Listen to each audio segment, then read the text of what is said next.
Good morning. Yes, we get started. This is the regular open meeting of the Third Laguna Hills Mutual Board of Directors, a California nonprofit mutual benefit corporation. Today is Tuesday, October 21st, 2025, 9:30 a.m. We are in the boardroom at Community Center. The purpose of this meeting is to conduct a regular Third Mutual Board meeting in accordance with Civil Code 4930 and was hereby noticed in accordance with the Civil Code 4920. I call the meeting to order. We do the Pledge of Allegiance with Director Parson. If you would please turn off your cell phones or silence them.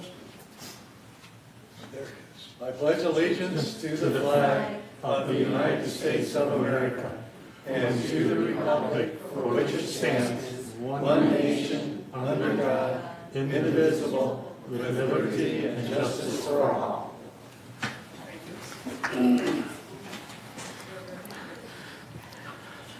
Thank you.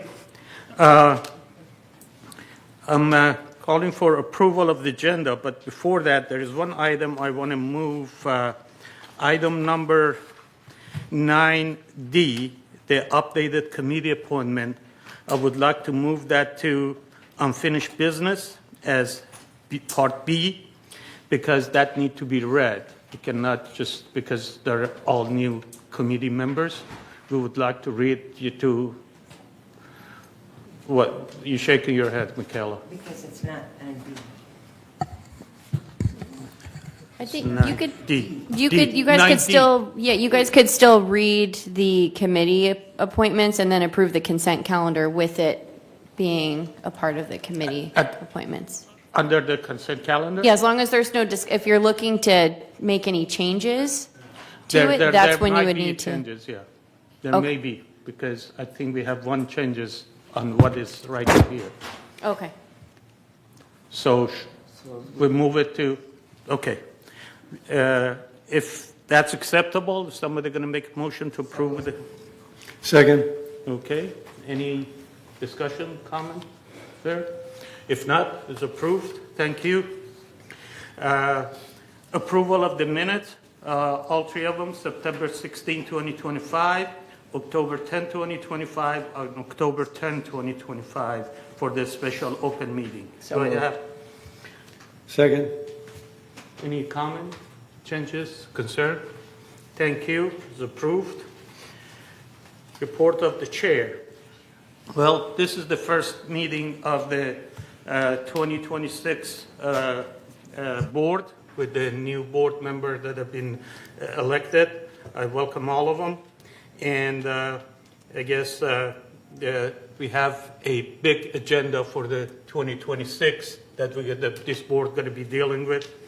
And today also, we have a privilege to have Mr. Dennis Cafferty from El Toro Water to tell us about the water, what's going on with the El Toro Water District, and what are the exciting news coming out of them, and are we Future. going to be paying more or less for the water?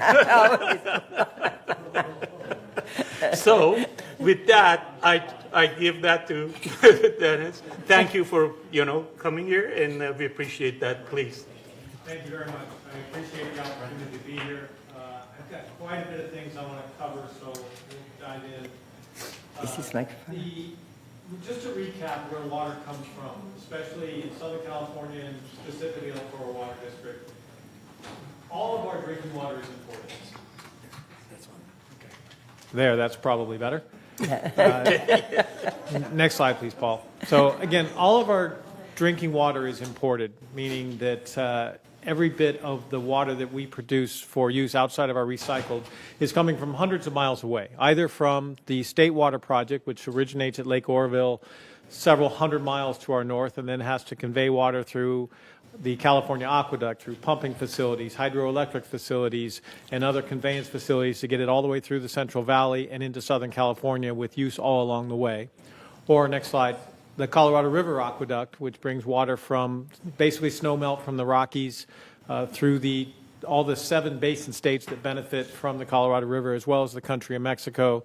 The Colorado River Aqueduct, ultimately conveying water 200 and some odd miles. Again, a variety of pumping facilities, storage facilities to get water to Lake Matthews and Riverside. That's really all of our drinking water. But then we also depend pretty significantly, next slide please, on local supplies, which is for us a significant advancement of recycled water facilities over the last 10 years. And then we depend significantly on all of our customers, and they have done a fantastic job over the years of recognizing the need to be as efficient as they can be with water use. We track it, and the reality is that from going back to 2013, our water use has dropped by, call it 25+% through the drought periods, and then when we got back into more plentiful periods, that water use did not tick back up, meaning people got the message and have been making an effort to be as efficient as they can. And we look at that kind of as a source of supply. Next slide, please.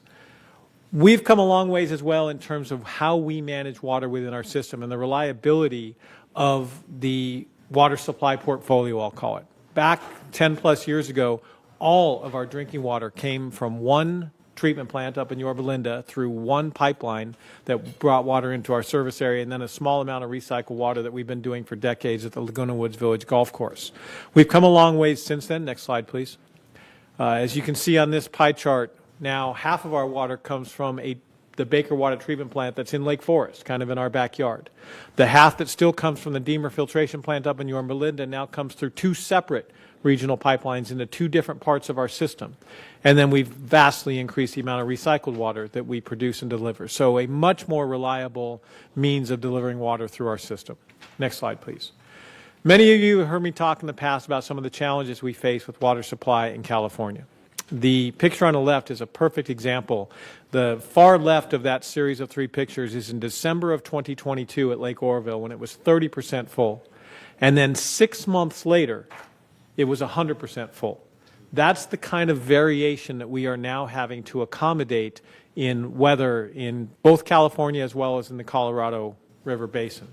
We're seeing far more precipitation than snow that we used to see. We're seeing it come in much more intense events, atmospheric rivers, and our ability to capture and benefit from those types of storms is going to be critical to the future of water. The picture you see on the right is not a summer and a winter.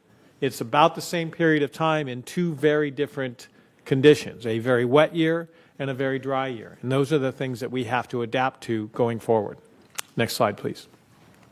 So we'll touch relatively quickly, and then I'll be happy to answer as many questions as you might have, on 5 different elements of what I'm calling the future of water.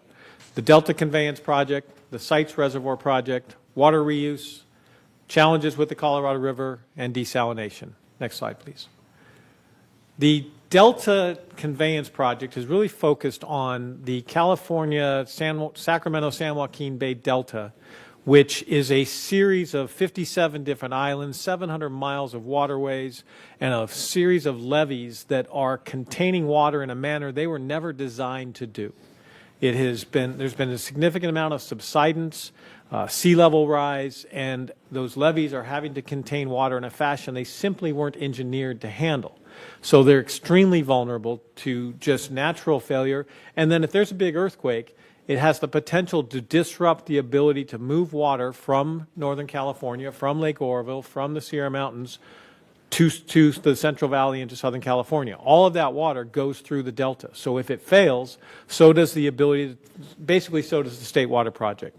So the Delta Conveyance Project, next slide please, is evolved over the years. Back in the day, it was the peripheral canal where they were going to build a canal all the way around the Delta. Then it was a 2-tunnel project. And more recently, they're looking at a single tunnel, 36-foot diameter, 45 miles long, that has the capability of delivering as much as 6,000 cubic feet per second of water through a couple different intakes.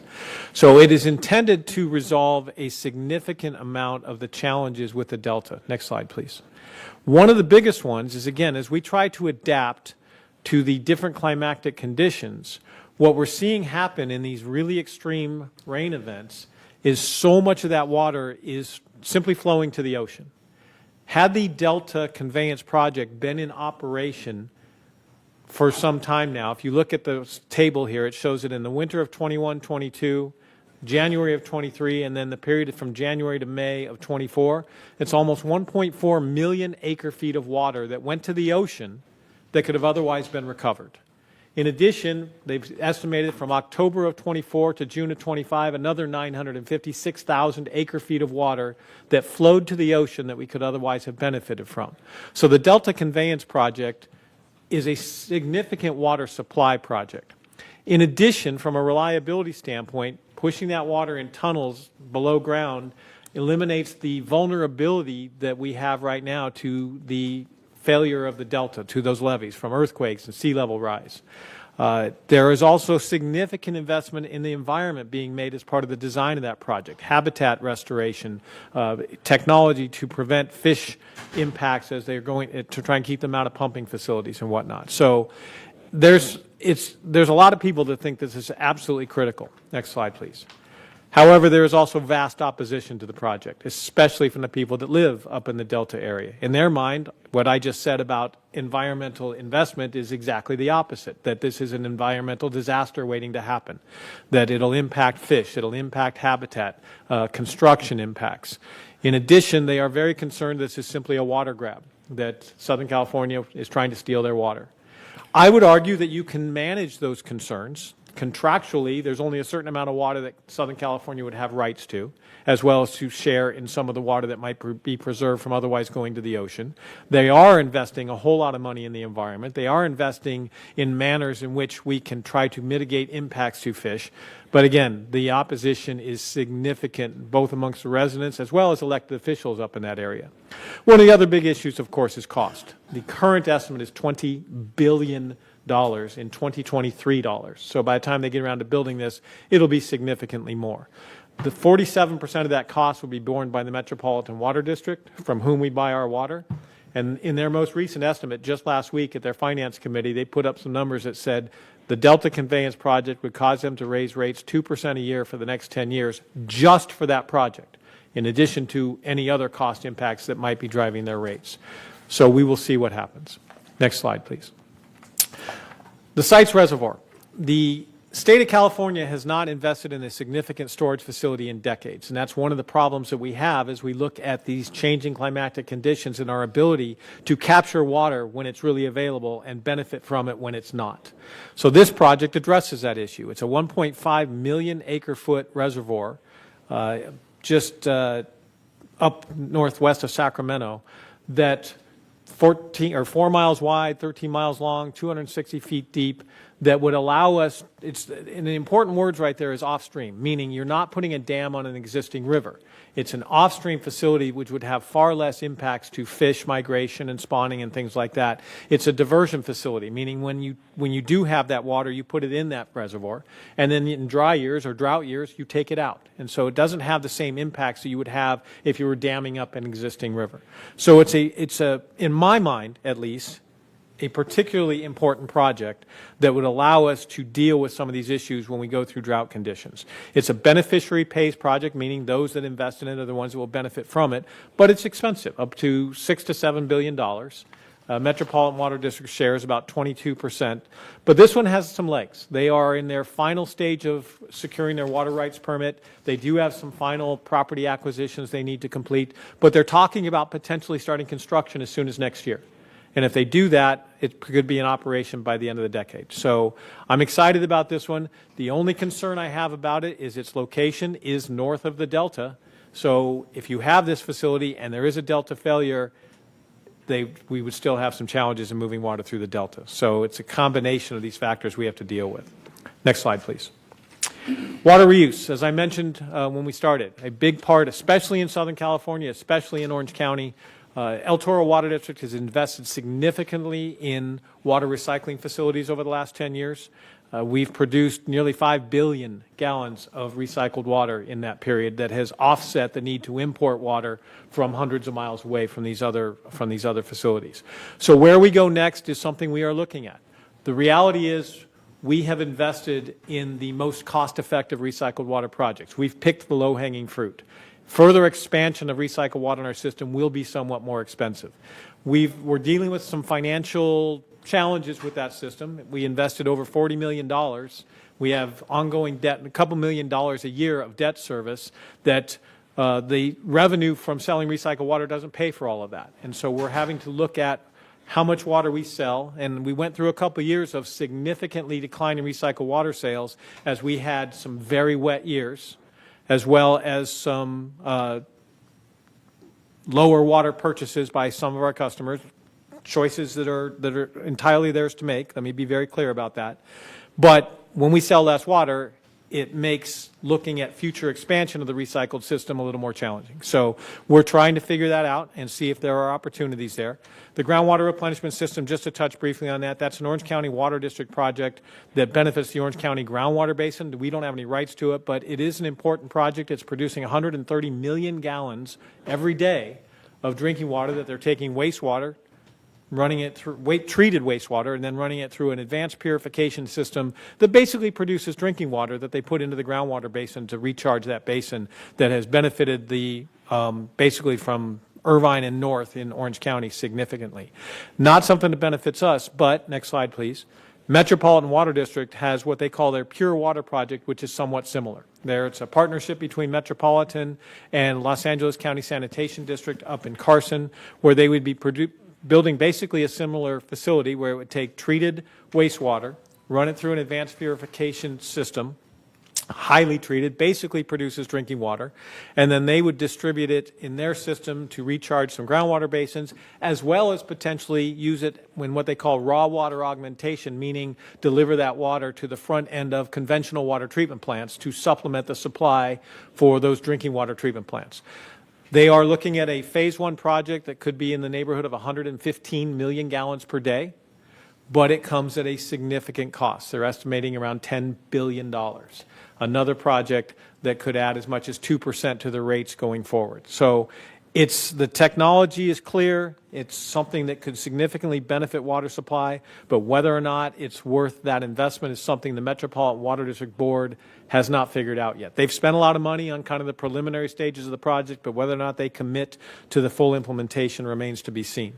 And then direct potable reuse is kind of the holy grail of the next level of water supply type projects, and that is where you take treated wastewater, you run it through an extremely advanced purification system that is highly regulated, that would produce drinking water that is put directly into the potable water distribution system.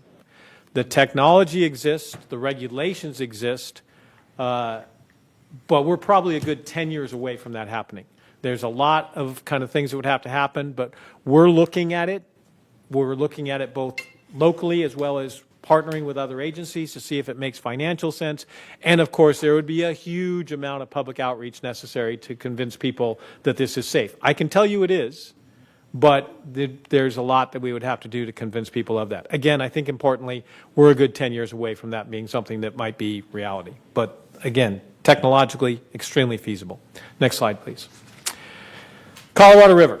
So as I said, the Colorado River is extremely important to us in terms of water supply, but there are significant challenges. We talk about climate, we talk about drought conditions. The Colorado River Basin has basically been in a series of drought conditions for over 20 years now. The Colorado River Basin is broken into two basins. The upper basin, which is the states of Wyoming, Colorado, Utah, and New Mexico, and the lower basin, which is California, Arizona, and Nevada. And then the country of Mexico also has rights to a certain amount of water. The challenge is the Colorado River was allocated in 1922 through the Colorado River Compact. They allocated 7.5 million acre feet per year to the upper basin and a similar amount to the lower basin, and then by treaty, 1.5 million acre feet to the country of Mexico. That's 16.5 million acre feet of water allocation every year. Estimates are there's about 12 million acre feet of actual water in the river, and that doesn't factor in, and that does not yet factor in evaporation. So we are using more water than there is, and that's why Lake Powell and Lake Mead were essentially full in the late 90s, and now they're both running around 30%. So we have drawn those reservoirs down more than is practical, and we continue to take 3.5 to 4 million acre feet more out of the river than there actually is every year. That cannot continue. One of the challenges is going to be at Lake Powell. And the picture you see here is Glen Canyon Dam. It generates a significant amount of hydroelectric power managed by the Bureau of Reclamation. They simply are not going to let the level in Lake Powell drop below that which they can safely produce hydroelectric power. So they're going to have to, they're waiting for the upper basin and lower basin to get their act together, so to speak, and find a way to negotiate agreements to use less water. But if that doesn't happen, the federal government's going to take unilateral action, and then it's going to get really messy. Next slide, please. Less water out of Lake Powell means less water in Lake Mead, which has specific triggers on water use reductions in the lower basin. California has not yet been impacted because we have senior water rights, but Nevada and Arizona already have been. And the projections that the U.S. Bureau of Reclamation has done through the next several years shows some potentially pretty significant impacts. So the simple reality is we deal with the warming climate, we deal with drier soils, and everything that's impacting the availability of water is that we are going to have to find a way to reduce the water that's being used from the river. The problem is those two basins, the upper and the lower basins, are not exactly getting along. Think Republicans and Democrats. It's about that wide a divide. The upper basin, who uses far less water than what they are allocated, believes we're not even using our 7.5 million acre feet. Any reduction should come from the people that are using more water in the south. The lower basin thinks, hey, we've invested in recycled water and water use efficiency and all these things to mitigate use. You guys haven't done that up there. You need to be taking a part of it. We all need to share in the reductions. And they are vastly separated on that approach. There's a deadline coming. The federal government wants to see an agreement by November 11th. I'm skeptical that that's going to happen. The existing guidelines expire late next year. And if something isn't done, the federal government's going to say, okay, here's what you're going to do. And that's when litigation will start. So I am very curious to see how this plays out. Next slide, please. Desalination. There are some very successful operating desalination facilities in the state of California. Down in Carlsbad, there's a 50 million gallon per day facility that's operating. And then you have some smaller facilities in Santa Barbara and Catalina. There are not a whole lot of them statewide, but it's obviously a technology that works. It's being done worldwide significantly. And so we know how to do it. In fact, there's another plant that's being proposed down in Dana Point, the Doheny Desalination Project, that's at this point planned for about 5 million gallons per day with the potential to expand it to 15. It has some significant benefits. Some of the environmental issues I'll mention in a moment, they have figured out how to mitigate. They are currently in design, and it's a design-build project that early next year they're going to come up with, the design-build company that's been awarded the project will come up with what they call their guaranteed maximum price. And based on that number, all of the potential participants will decide whether or not they're going to proceed. So I'm very curious to see what that number comes in at. From a technology standpoint, we know how to do this. In fact, the wastewater treatment and desalination are not that different. It's a reverse osmosis system that basically takes everything out of the water. So we know how to do it. Obviously, from a location standpoint, you have to be near the coast in order for this project to make any sense. But those environmental challenges are real. There's significant environmental concerns about when you bring water in from the ocean and the impact to aquatic life, to marine life. And then if a 50 million gallon per day plant is going to bring 100 million gallons in, produce 50 million, and then the other 50 million is going back out with double the salt. And so there's concerns about what that impact is out in the ocean. That's basically what killed the proposed project up in Huntington Beach a few years ago, where you had a willing developer and a willing buyer for 50 million gallons every day of water, and the Coastal Commission killed the permit because of the environmental concerns. Again, the Doheny project seems to have figured out how to mitigate those concerns and is moving along. But as with all these things, there are going to be cost challenges. We buy water from Metropolitan Water District right now for about $1,500 per acre foot. I will not be surprised if the desal cost is $3,000. So where's the line between reliability and the benefit of not having to rely on water from hundreds of miles away versus what it costs that obviously then has to be translated to the consumers who are actually buying the water. So we'll see how that project proceeds. It's not a project that the El Toro Water District is participating in simply because they can't get the water to us. And I get the regional benefit, but from my standpoint, spending, let's call it $3,000 an acre foot that our customers have to pay for, and then not being able to get that water in an emergency if I don't have water coming from our normal supplies, That doesn't make a whole lot of sense to us. And we talked a lot to the South Coast Water District that's building that project about whether or not we could get the water, and there just hasn't been a way to do it, so it didn't seem like a wise investment. So I know that's a lot in a very short amount of time. Happy to answer any questions, but that's my current view on the future of water. Thank you, Mr. Gafford.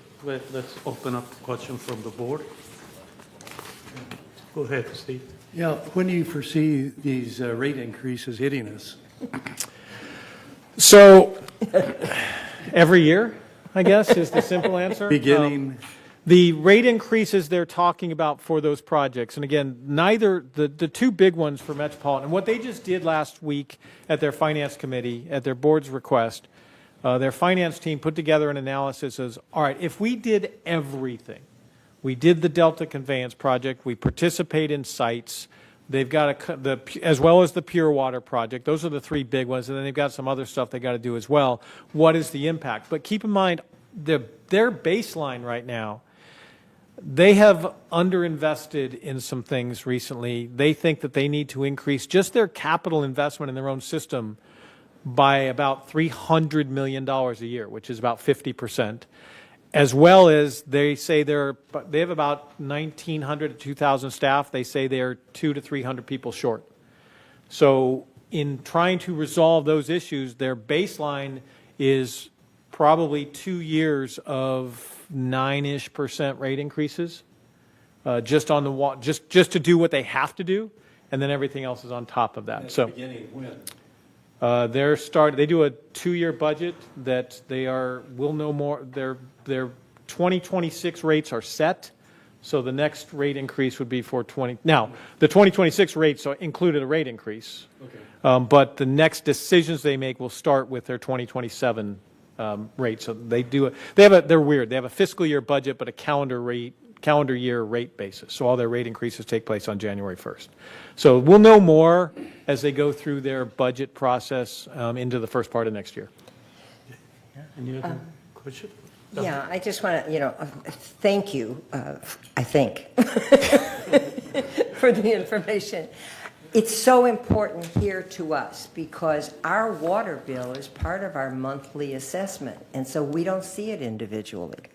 And I think what you've highlighted for us is not just the lack of water here to start with, but the fact that the cost is going to keep going up, which means we have to really work on conserving. That's the only thing we're going to be able to do to save our water and to help keep those costs down a bit is conserve it.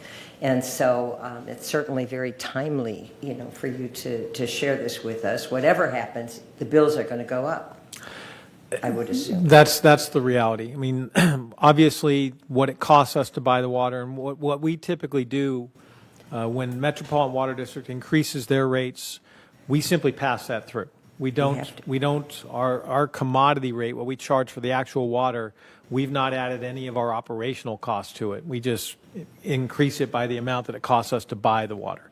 But we have our fixed charge and our capital charges. That's where we have to consider the costs of our operations and the cost of essential reinvestment in the system. The biggest challenge we have, and really the biggest challenge of every water agency I know in our region. I go to these meetings and they say, what's your biggest challenge? I say aging infrastructure, and I watch heads nod up and down across the room.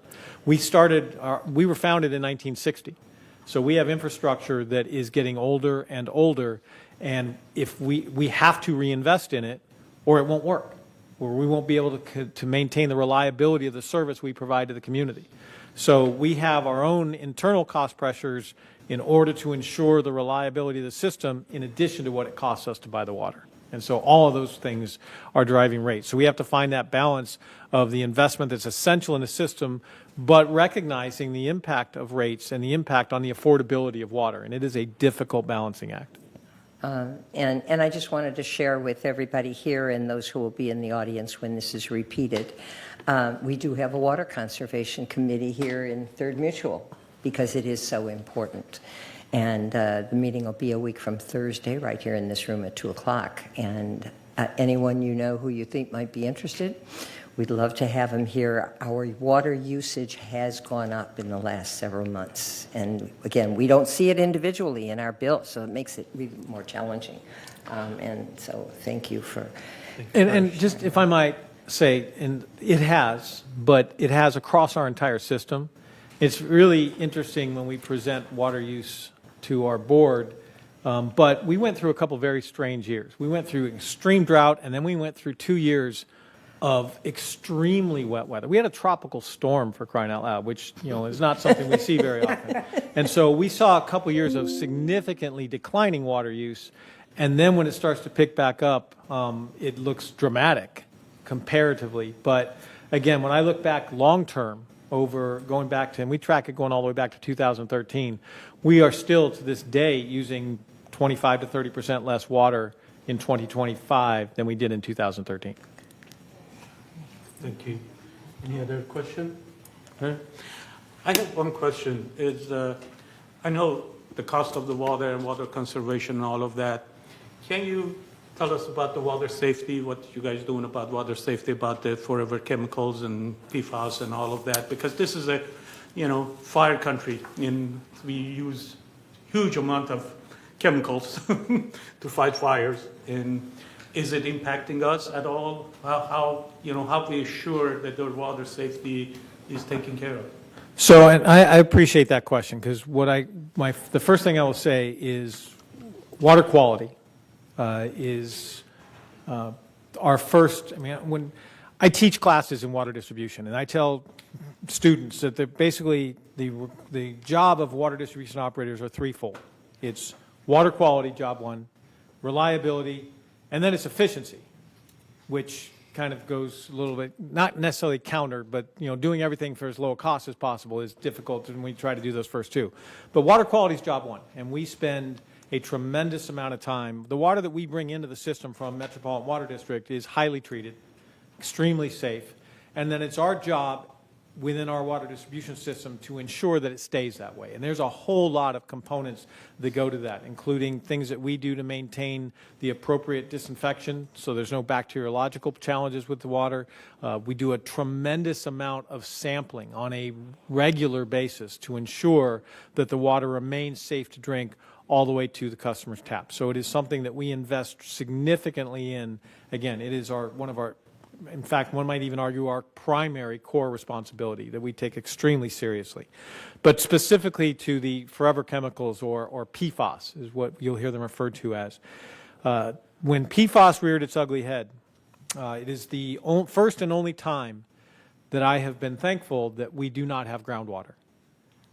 PFAS has largely been a groundwater issue. We have not seen any detection of PFAS in the surface water that is being treated and produced by Metropolitan Water District. It has been, and you're right, fire, one of the contributory effects that causes PFAS is some of the fire retardants, especially around military bases and airports.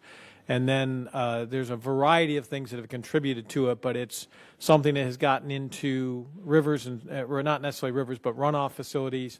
One of the biggest contributors of PFAS to this day remains us. It's in all of us.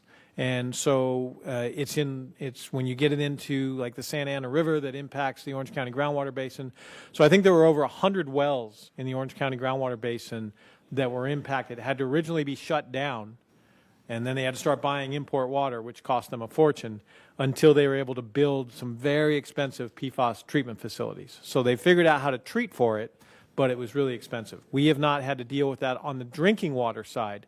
My bigger concern is that they start to regulate it on the wastewater side, and then things are going to get expensive because they're concerned about it being in recycled water, which doesn't, again, when it doesn't percolate into the ground, it doesn't have an impact on drinking water, but they're also concerned about it being in biosolids that are disposed of after treatment at wastewater plants. And so if they start to regulate PFAS removal from wastewater, then things get nasty. But it's not, for us at least, been a drinking water quality issue. Thank you very much. That assures our members that the water that we're drinking is safe, and you guys taking care of us. That's very important to us. The most important thing I can say about the quality of our drinking water is I personally drink it every day. Me too. I'm drinking this bottle because it was sitting in front of me, but when I drink water at home, when I drink water at work, it comes out of the tap. That's great. It's good to know. Any other question, comment? If not, Mr. Derns-Gaffney, I really appreciate you coming here and, giving us the presentation. And we enjoyed it, and we hope to see you more often here with us and tell us about all the progress that we're making with saving waters and, reducing the cost of the water. Because that's one of our, as Donna said, that's one of the important things that we The do. reducing the usage is up Yeah. to us, so. Well, we always can use help from El Toro Water. They give us some cue on what to do. Absolutely, and it was my privilege to be here, and as I've said before, we never turn down invitations, so happy to come back anytime you like. We appreciate that. Thank you very much. You have a great day. Thank you.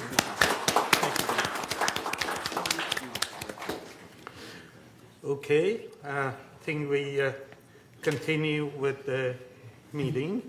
Now we are on 5B, report of the chair. I don't have any report because the president is on vacation and he didn't give me any report, so. But his first vacation in a long time. Well, I had to put it to him. Okay, we go to item 6, open forum. At this time, members only may address the board of directors regarding the items not on the agenda and within the jurisdiction of this board of directors. The board reserves the right to limit the total amount of time allotted for the open forum to 30 minutes. A member may speak only once during the forum. The speaker may not give their time to other people. No audio or video recording by attendees, and no rude or threatening comments. Member can attend the meeting by joining Zoom also, and those are available for the, for the members to get on Zoom and pose their question. Do we have member comment? Yes, first member is Leah Cushman.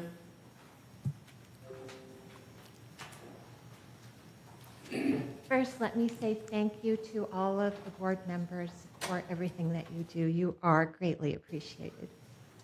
I'm going to read some notes if I didn't memorize them. So I'm here to support Robin Meter, a neighbor of mine, sitting over here in my building, with feedback to the third board about her 5 encounters with compliance since June. They are problematic and emblematic of encounters with compliance that others in our building have had very recently. We are here to suggest adjustments the third board could make to how compliance manages complaints so as to diminish the distressing impact their behavior has on residents. Robin received third mutual compliance courtesy letters on June 13th about her patio, on June 24th about the breezeways, and on October 17th about the breezeways and the common property on the fence line. She met in person with a compliance staff member around June 20th, and she and I met with Jacob from compliance in person on July 24th.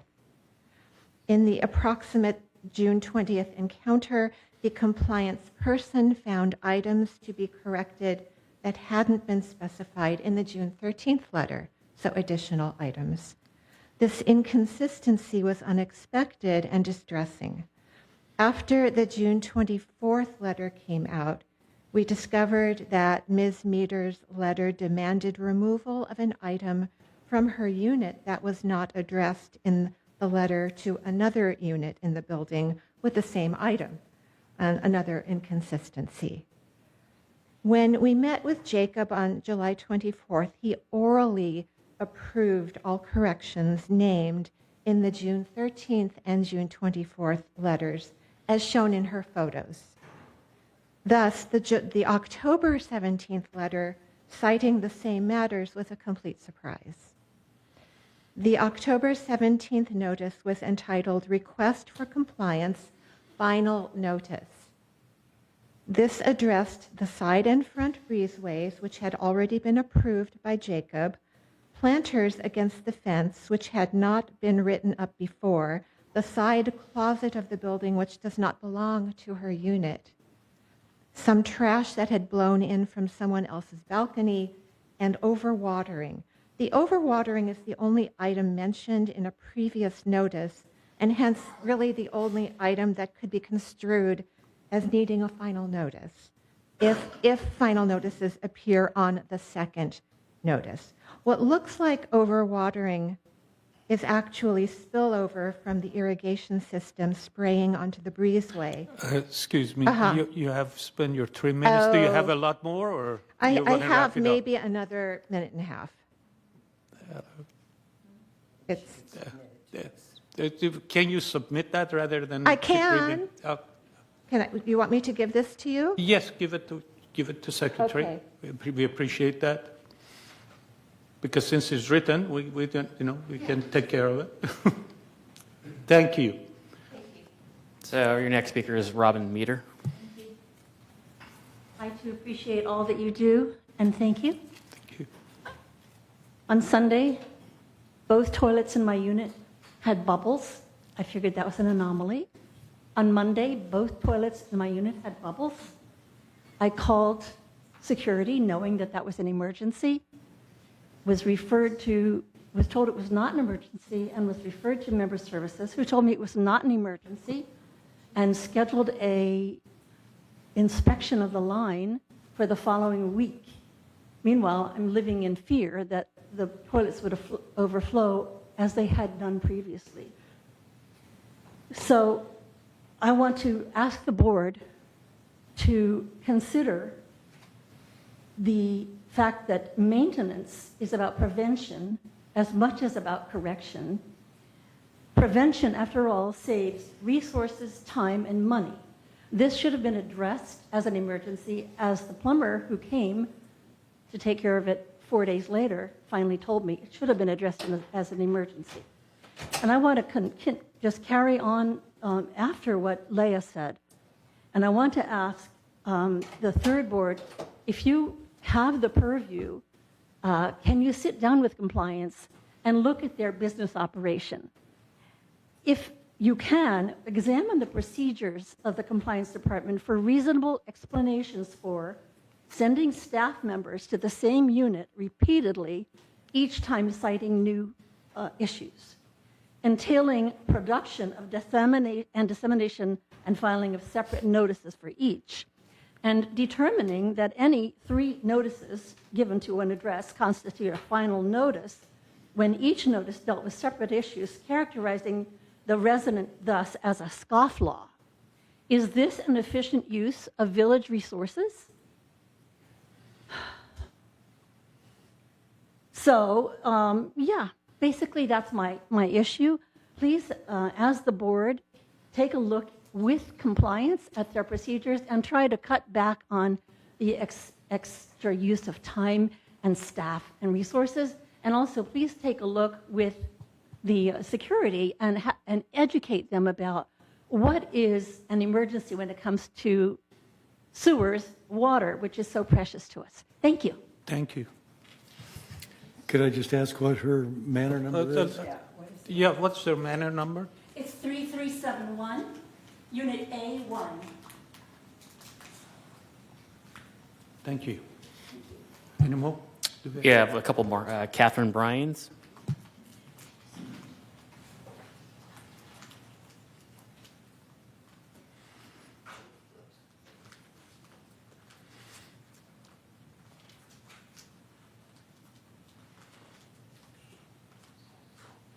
Sorry, I dropped my show and tell.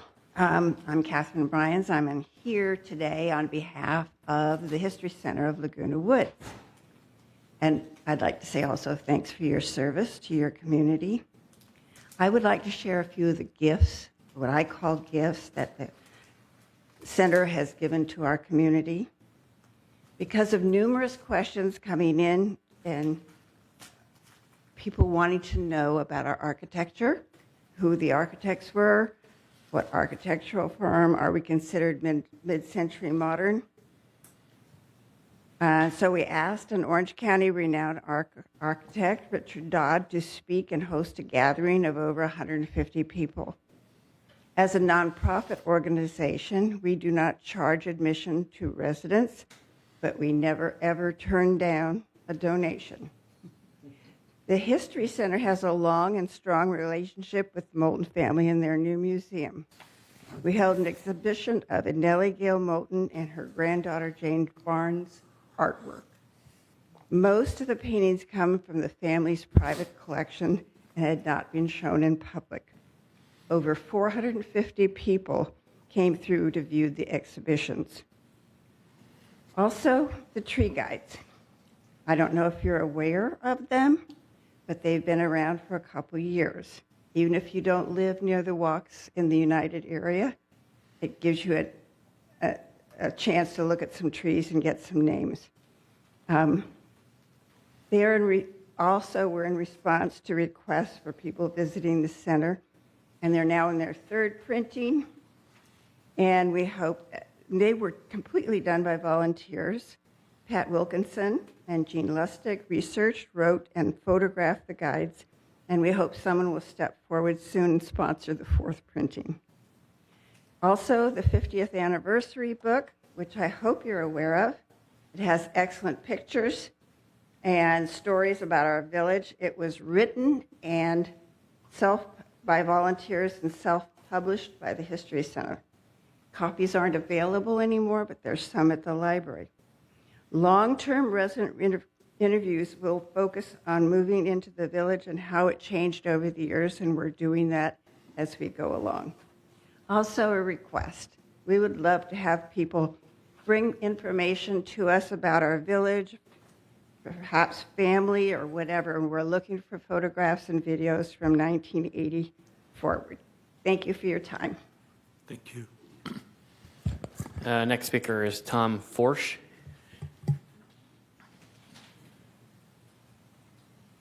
Good morning. I'm at 5358 Algarobo, and I border Calle Azul, the main street that goes up to Clubhouse 5. I've been here just over 10 years, and when I first came here, security gave me a ticket for not stopping long enough at a stop sign, which I was pretty ticked off at, because they, I explained that I was new here. I didn't, made some excuses, anyway, got off on it. But in the meantime, the security here is non-existent as far as I can see. There's speeders on this Calle Azul going 40, 50 miles an hour, and nobody ever approaches them, warns them, or anything like that. So it's getting dangerous. It wouldn't surprise me if there's an accident anytime soon. Also, I walk quite a bit, and I came out of just off Algarobo, and a car was approaching me, didn't stop at all. There's a stop sign. They would have hit me if I wouldn't had just been conscious of what's going on and stopped. And the guy just waved to me. So this is the kind of things that I observe here on a daily basis. I don't know, have we cut back on security here? It seems like there's like one patrol car in the whole village, and there used to be 3 or 4. Okay, well, I'll leave that. I'll throw the ball in the court here and let you guys address that. Also, I like to talk about landscape. Is that a possibility here? Or do I need to wait? Yeah, 53 seconds. Say what you want. Okay. Well, I think, especially you two guys, you know who I am, and I'm very upset with the landscape overall. I think we should fire this guy, Kurt, and get somebody that's... Would you please not to use names? Okay. Present your complaint. Don't use names because Okay. that's not proper. Thank you. I Okay. appreciate that. Okay. But, I've been coming here for years now, and it's just been passed over, ignored. We need to get on with this. The slopes look terrible. They don't even clean the sidewalks. It's part of their job. It's a dead end here with these guys. Thank you. Thank you. Do you have more? One more? Okay. Yeah, we have one email. It's from Chris Collins Okay. regarding the foundation of Laguna Woods. I'm here on behalf of the Foundation of Laguna Woods Village with a report on the work that we do on behalf of residents experiencing temporary financial crisis. We've recently observed National Preparedness Month. After the LA fires, we have become all too aware of the threat of wildfires, but natural disasters can take different forms. California is also affected by earthquakes. Large earthquakes are rare but can be fearsome. Only weeks ago, there was a 3.5 quake in Rialto. As a result, we should be aware of how to respond to earthquakes if one should occur. That is the focus of planning for the unpredictable and aired on recent television broadcasts. Grace Denzel, the resident clubhouse coordinator for Clubhouse 3, says the key to earthquake protection are 3 words: plan, prepare, and practice. If an earthquake occurs, do you know the safest place in your manor, how to best protect yourself from injury, and are you comfortable taking the appropriate actions? Grace answered all 3 questions. In addition, Grace explains what to do if you are in a wheelchair or if you can't get down on the floor to protect yourself. The broadcast of the interview with Grace Denzel, which aired on Village Television recently, and all the interviews which are part of the Planning for the Unpredictable series can be accessed as YouTube videos on the Foundation's website, foundationoflagunawoodsvillage.org, under the special tab, Disaster Preparation. In addition, the Foundation's website also includes the August interview with Aaron Kennedy, the Special Services Manager in Security Department. He provides an introduction to the Disaster Task Force, explains the importance of establishing a good neighbor network in the village, and invites residents to volunteer. You can contact the Foundation at foundationlwv@gmail.com. Please note this is a new email address with any questions. For more information about the Foundation, please go to foundationoflagunawoodsvillage.org. And that is all for open forum. Thank you. Okay. Any response to the speakers from anybody? None? Okay. Well, on the...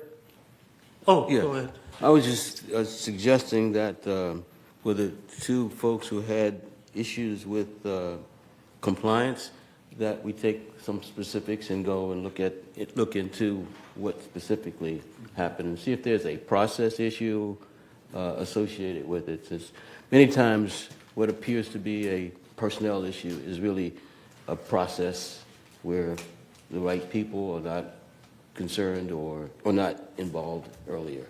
So it's... Yeah, I think Ms. Foster, we're going to take care of that part. Also, the one about the MNC side of it, with the toilet backing up, all of that.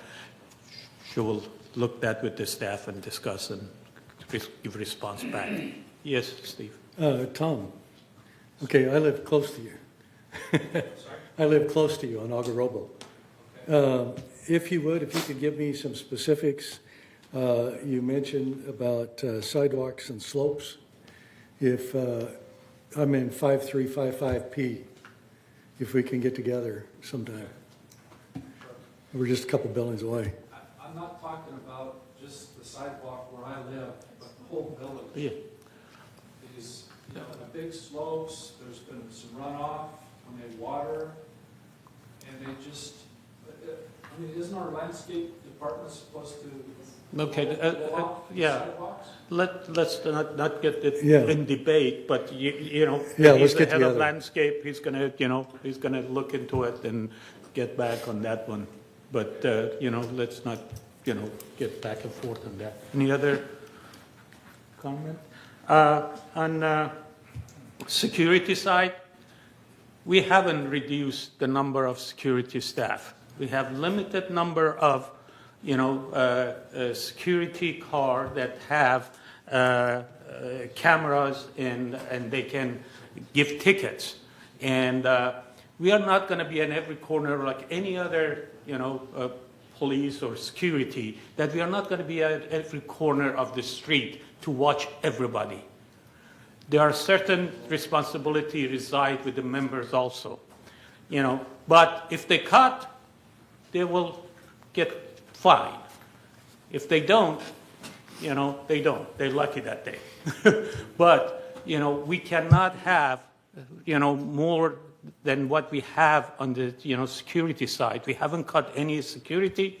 We have the same numbers, and they doing, they're working hard to make sure that we are safe and secure in the community. So that's not true that we cut any security, but we don't have 500 cars that, with the cameras that goes around and give tickets. We have only 3, right? That's limited. And sometimes we set up, the speed zone and, they try to do the best they can. But what I'm trying to say, that a lot of responsibility reside with the members also. This is our community. It's a gated community. We live here. We should respect each other. We should respect it, the sign. We should respect the traffic rules, and we need to pitch in. We cannot rely on policing this community 24 hours a day with 200 to 300 staff. Can't do that. Please, we have to take some responsibility ourselves for that too. So that's my comment on that one. And any other comments? If not, well, we go to the next items, which is the number 8, CEO report. Thank you, Honorable First Vice President, members of the board. It's my privilege this morning to give you updates on what is happening in the village. The first item I want to touch on is reminding our residents to enroll in SCE power outage alerts. There have been a number of recent power outages in the community, and oftentimes our residents call security first, but they really need to be in the SCE system to receive notifications from the electric company. This is especially true for those who rely on electricity for medical equipment. So to register with Southern California Edison for outage alerts and updates, you can log into your SCE account if you have one. If not, please visit sce.com/outage center/outage alerts to register. This allows you to view current outages, check maintenance schedules, and so forth. For other questions or concerns, you can contact Edison Customer Service directly at 800-655-4555 or visit sce.com. I also wanted to touch on workplace and community safety. We're pleased to announce that our safety team has recently inspected all automatic external defibrillators, known as AEDs, to ensure full operation and charged batteries, and recently installed a new AED at the pickleball courts, which is a good place to have one. Board leadership and BMS staff, City Council, City staff, and Laguna Beach Animal Services continue to collaborate on coyotes in our community. One way the City and Animal Services is taking action is by clarifying who our residents should contact and when to improve awareness and strengthen sightings of coyotes in our community that can focus animal services responses. First off, call 911 if you or someone else is in imminent danger or under threat. Contact Laguna Beach Animal Services to report encounters with coyotes exhibiting aggressive behavior, knowledge of a coyote attack, witness to active wildlife feeding, or dogs off leash or on leashes longer than 6 feet. The new city non-emergency coyote hotline is at 949-639-0501 or via email at code@cityoflagunawoods.org. And this hotline should be used for pet food or water bowls left outside that can be an attraction to coyotes or coyote prey, fallen or low-hanging fruit, birdseed on the ground, overgrown vegetation that could conceivably provide habitat for coyotes. So we encourage our residents to be vigilant and to make contact because this allows resources to be allocated accordingly. Another update that I want to share with the community is that VMS recently completed a project that enhances services and reduces costs. This is known as the POTS Migration Project. POTS stands for Plain Old Telephone. So it's a migration away from regular telephone lines to modern dual carrier cellular systems through AT&T and Verizon. And this takes care of the fire alarm panels throughout the community and 87 elevators that are equipped with telephones. Old telephone technology is going away, so now we have a redundant system in place. And this actually saves money. Phase 1, which took care of the clubhouses, community center, maintenance yard, and golf facilities, reduced monthly costs by about $7,000. And Phase 2 will save upwards of $12,000 per year. So not only do we get a better system, we save some costs in the meantime. The Maintenance and Construction Department is working on Shepherd's Crook fence installations in United and Third. Third's installations are going on along Santa Maria Avenue, and El Toro Road is the focus of United's Shepherd's Crook installations this year. The mutuals will replace about 970 feet of barbed wire with decorative Shepherd's Crook iron fencing. In terms of the Ting Fiber project update, the installations are going along well in the Avenida Sevilla, Cali, Aragon area. Node 11, for instance, has about 74% of the installations completed. Nodes 9 and 8 started on October 13th and are starting to increase the number of installations there. Work at Node 13 in the Northeast region is about to begin. One big reminder, though, we want to extend to our residents about this project. We're reminding residents not to cancel West Coast Internet yet, even if you have the Ting system. Residents should keep their West Coast Internet accounts active until the Ting Fiber network is fully tested and certified. Some manners are connected, but system-wide testing and validation are still underway. Ting must complete outage simulations and performance checks before final approval. And residents will want that backup system from West Coast Internet during testing to maintain connectivity. I wanted to touch on options for the statewide election that's coming up on November 4th. There's a ballot drop box at the Laguna Woods City Hall. That's open now through November 4th at 8 p.m. It has 24-hour access. The vote center is also going to be at City Hall. It will be open November 1st to 3rd from 8 a.m. to 8 p.m. and November 4th from 7 a.m. to 8 p.m. And just a reminder, you can track your ballot online at ocvote.gov/VLT. And lastly, I want to end with a highlight of our year every year, and that is VMS employees who have recently been honored for decades of service to the community. And I want to extend my sincere thanks to these employees for their dedication, commitment, and support of our community throughout the year. On the first slide are those employees with 20 years of service. I'm not going to read through them by name, but hopefully you can take a look, and if you encounter any of them, please share your appreciation.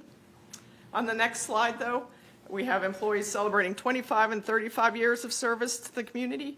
Under 25 years, we have David Gomez, an irrigation foreman, and Juan Hernandez, a maintenance carpenter technician. Serving the community for 35 years are Miguel Carmenina, a fleet supervisor, and Lauro Robles, an irrigation technician. And lastly, those who have served the community for more than 40 years. At 40 years, we have Leonardo Lopez, a tree foreman, John Ortiz, a senior maintenance plumber. 45 years is Paul Ortiz, our assistant general services director and our broadband general manager. And incredibly, Felipe Arteaga is a mechanical shop foreman who has served our community for 55 years. So just want to end on a high note. Kudos to all of them. Thank you. Kudos to all of them. Thank you. Question? Sure. In a meeting, I heard that animal control wanted to know if there were coyote pats that people noticed. How are we to report those? I would report those on the new Coyote hotline or send an email to the address. Okay. there was question about can us do something about coyote. My understanding is that we have no jurisdiction, we have no way to handle coyotes. All we have to do is just get in touch with the animal control. I just want to make sure the member understand that this board, we can't do anything. We cannot, remove them. We cannot treat them. We cannot do anything with the coyotes. That is So- correct. It's under contract between the Exactly. city and Laguna Beach Animal Services. However, our residents can be vigilant and not leave pet food outside. That- yeah. Use short leashes, have deterrent tactics available and so forth. Just be aware of, I usually carry a stick with me when I walk the dog, and, try to protect yourself and watch behind you, because I heard that sometimes they come behind you, especially if you have small dog. The large dog they're afraid of, but, just be vigilant. I mean, we're living in a resort area. We're adjacent to wild, open space. Yeah, it is an Yes. open space. Okay, thank you. To go to item 9, consent calendars. All matters listed under the consent calendar are recommended for action by committee and will be enacted by the board by one motion. In the event an item is removed from the consent calendar by members of the board, such item shall be subject to further discussion and action by the board, which we removed item D and we put it under number 10. Do I have a motion? So moved. Second. Okay, discussion. Yeah, on the mutual committee assignments, the one correction I need to make is on. Yeah, that's what I moved. We're going to discuss, we're going to Oh, read okay, that. okay. That's the one we moved to item 10, correct? B. 10B, yeah. Yeah, okay.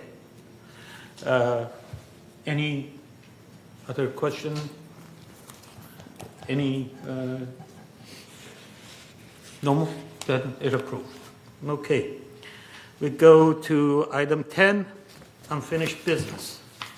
Number 8, entertain motion to approve revision of alteration fee schedule. Madam Secretary.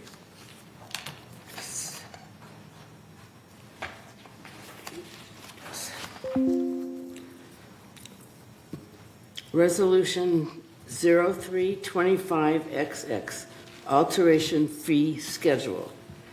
Whereas alteration and variance requests require significant staff time for proper processing, including research, report preparation, presentation to the appropriate committee and board, and whereas several tasks are performed in conjunction with alteration and variance requests, namely plan check changes, mutual consent re-inspections, correction notice re-inspections, and exclusive use common area use agreement. And whereas, in order to account for the staff time spent processing the tasks above, the board has adopted 2025 alteration fee schedule. And whereas the 2025 alteration fee schedule more accurately reflects the fees associated with all the administrative time it takes to process all the associated costs. Now therefore be it resolved, October 21st, 2025, that the Board of Directors of this corporation hereby adopts revisions to the alteration fee schedule as attached to the official meeting minutes, and resolve further that Resolution 03-17-120, adopted October 20th, 2017, is hereby superseded and canceled. And resolve further that Resolution 3-19-131, adopted December 17th, 2019, is hereby superseded and canceled. And resolve further that Resolution 03-2369, adopted June 20th, 2023, is hereby superseded and canceled. Resolve further that Resolution 03-23-131, adopted November 21st, 2023, is hereby superseded and canceled. And resolve further that Resolution 032587, adopted April 20th, 2025, is hereby superseded and canceled. And resolve further that future revisions to the alteration fee schedule will be reviewed and undertaken as one cohesive resolution every year with board approval. And resolve further that the officers and agents of this corporation are hereby authorized on behalf of the corporation to carry out this resolution as written. This is September initial notification, 28-day review. Do I have a motion? Steve, I shall move. second, anybody? Second. Thank you. Any discussion? If not, all say aye. Aye. Aye. Okay, that's approved. Now we go to item B, which is updated committee appointment, the resolution. Okay. I thought we were putting this on hold for future. No. Oh, okay. We're gonna go, we're just gonna say things on the committee, and there's some Okay. change, and as we Okay, go through, gotcha. we make that correction, right? Okay. All right, so this is a resolution initiated recently because we have new board members and a new president and officers. The resolution is 0325XX, Third Mutual Committee Appointments. Resolved October 21st, 2025, that the following persons are hereby appointed to serve on the committees and services of this corporation. Resolved further that each committee chair may appoint additional members and advisors with interim approval by the president, subject to the approval of the board of directors. So I will read to you the committee names and members. The Finance Committee now consists of Howard Fox as chair, Jim Hopkins and Craig Wayne as members, and Donna Rain Sostak as, oh wait, she's not an alternate. She's a member. Craig. Alternate is Dr. Bissell. Oh, I see, okay, sorry.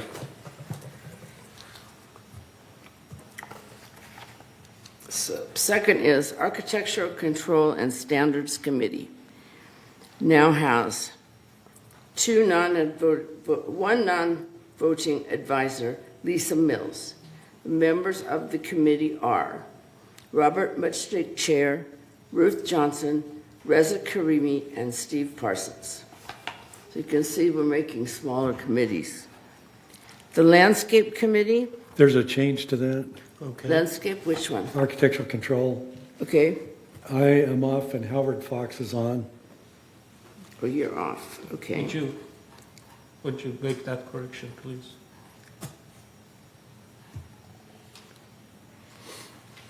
Howard is on. Thank you. That's one. They keep adding. Okay. So do we need to vote on that? Or just? Well, we're gonna do at the end. Okay. Landscape Committee. Steve Parsons, Chair. S.K. Park, Member.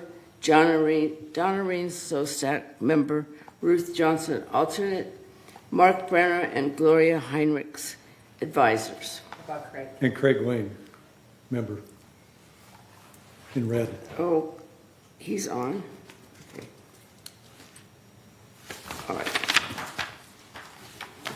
Okay, Ruth, I don't mind you forget my name. Okay.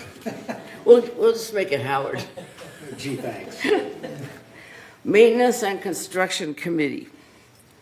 Reza Karimi as chair. Moon Yoon, a member. Robert Muchnick, a member. Ruth Johnson, a member. S.K. Park, alternate. And Jim Hopkins, a member. Correct? Non-voting, David Gorbitz and Ajit Gidwani. Resident Policy and Compliance Committee. Robert Muchnick, Chair. Members, Reza Karimi, Peggy Moore, Howard Fox, Jim Hopkins, Ruth Johnson, alternate. Advisors, Sharon Yonashiro. Executive Hearings Committee, Robert Muchnick, Chair. Members, Reza Karimi, Howard Fox. And Ruth Johnson, alternate. And Donna. Oh, wait, she's all crossed off. Donna is alternate. Okay.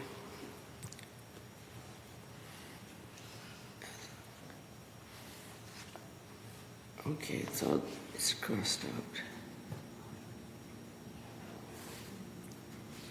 Water Conservation Committee, Donna Rain Stosak, Chair. Members, Craig Wayne, Ruth Johnson. No alternate.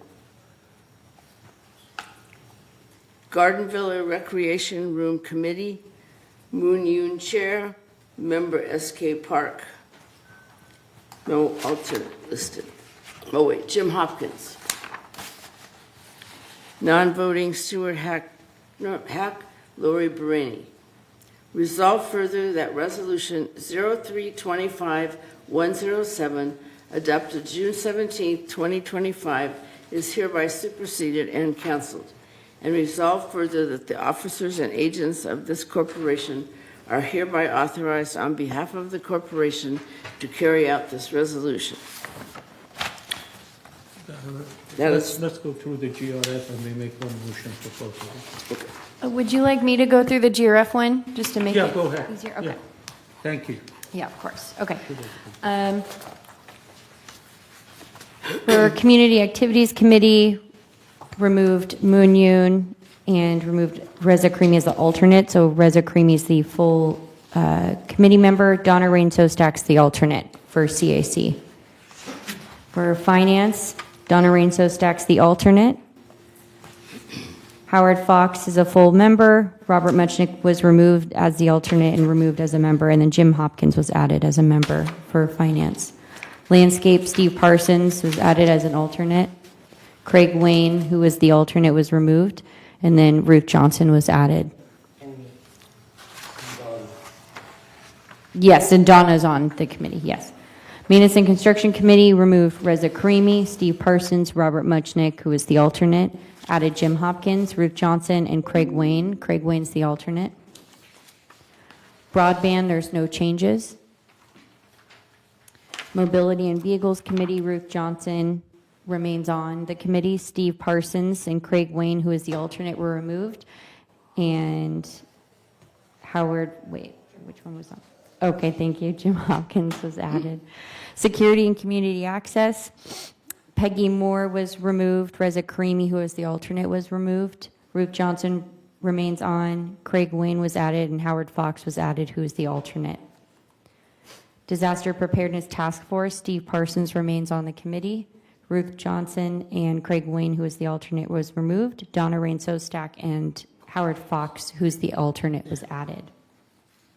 No changes to the traffic hearings, no changes to ITAC, and the only other change is for Space Planning Ad Hoc Committee, removed Steve Parsons as the alternate and added Ruth Johnson as the alternate. Thank you. Do we have a motion to approve this? Second. Second. Any With other the cha- discussion, changes? With the changes that we made? Yeah, with all the changes. Okay? Yep. The only question I have is under executive hearings. It says Donna Rain, but then it's crossed out odd month. No, Crossed Donna out. is the alternate. Donna. So we need to and make her call the Fox are alternate too. The rest of it says alternate. Yeah, We should, next to her, say alternate. yeah. They make a correction on that. They said You see what I'm saying? on the executive committee for Donna, she said alternate. Yeah. Yeah, instead of just having those other two items crossed out. Okay.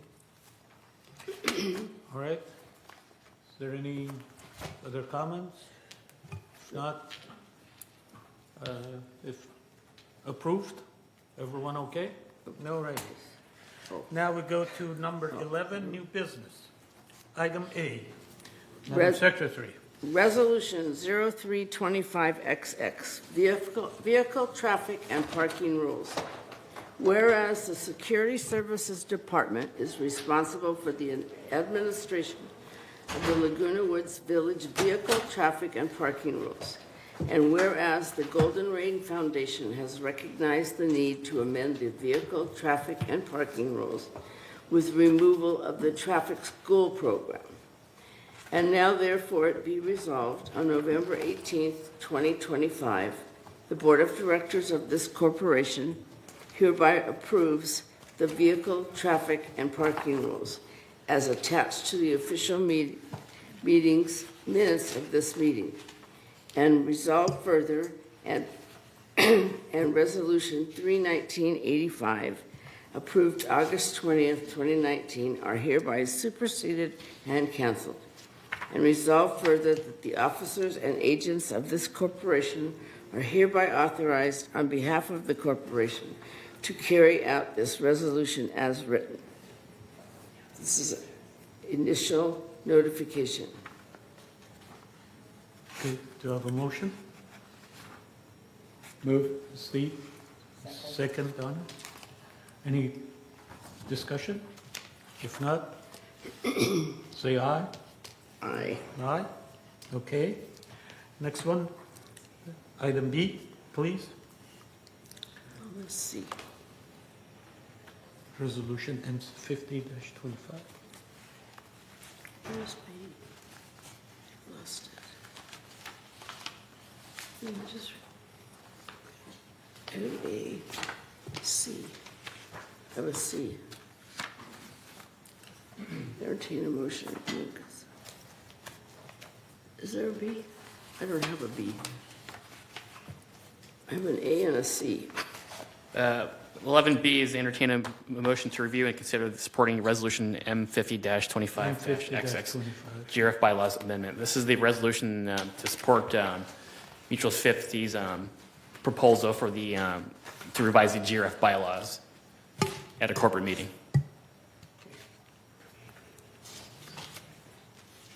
Yeah, you just make a motion to approve their resolution. That's all you need to Okay. do. Do you have a You're motion? you're essentially Yeah. just supporting Yeah, their. do I have a this motion one, to no approve? papers. Yeah, do I have a motion to approve? Second. Thank you. Any discussion? Yeah, discussion? None? Go ahead. Yeah. Just briefly, I want to just call everybody's attention. This is the recall of delegates which are specifically assigned to, by a particular board, assigned to the GRF board. Yeah. Not the broadly elected. No. I just want to make sure that, Yeah. everybody understands that. Is there any rationale to that distinction? I think my understanding was that delegates could be removed by the process with which they became members. So if they were elected broadly, then that would be the only way they could be removed. If they were selected by a mutual, et cetera, then that body could remove them. That was the distinction. Yeah, I don't have a disagreement with that. I just wanted to bring out the rationale to it. Okay. Any other question? No? All agree? Say aye. Aye. Thank you. Now we go to number C, entertain the motion to approve increase in the annual electric vehicle charge fee. Resolution 0325XX, Zero Emission Vehicles, short ZEV, annual fee for use of a standard 120-volt outlet. Whereas Third Laguna Hills Mutual has previously permitted electric vehicle owners to utilize 120-volt outlets in common areas under a $240 annual fee structure established in 2015. And whereas the current annual electric vehicle charge does not reflect the actual cost of electricity consumed by zero-emission vehicles charged within the community. And whereas at the October 7th, 2025 Finance Committee meeting, The committee reviewed staff's recommendations for an increase to the annual electric vehicle charge for zero-emission vehicles from $240 to $420 based on usage assumptions. And whereas zero-emission and plug-in hybrid electric vehicle users who have paid the current annual fee through December 31st, 2025, prior to November 18th, 2025, will not be subject to the increased fee until January 1st, 2026. Now therefore be it resolved, on November 18th, 2025, the Board of Directors of this corporation hereby authorized to carry out this resolution as written, that owners of electric vehicles electing to charge their vehicle within the 3rd Laguna Hills Mutual shall be assessed an annual electric vehicle charge fee of $420. Every ZEV hybrid and HEV hybrid electric vehicle must be registered through the automobile registration process and obtain a decal from Resident Services that must be visibly displayed on the inside lower corner of the opposite window of the charge point while charging from mutual outlets. Is that clear? Yeah, that was because some vehicles charge at the rear of the Right. vehicle and some at the front. And so putting it on the rear, if it's a vehicle that charges the front, no one would see the sticker. So Right. it was to Correct. make it visible.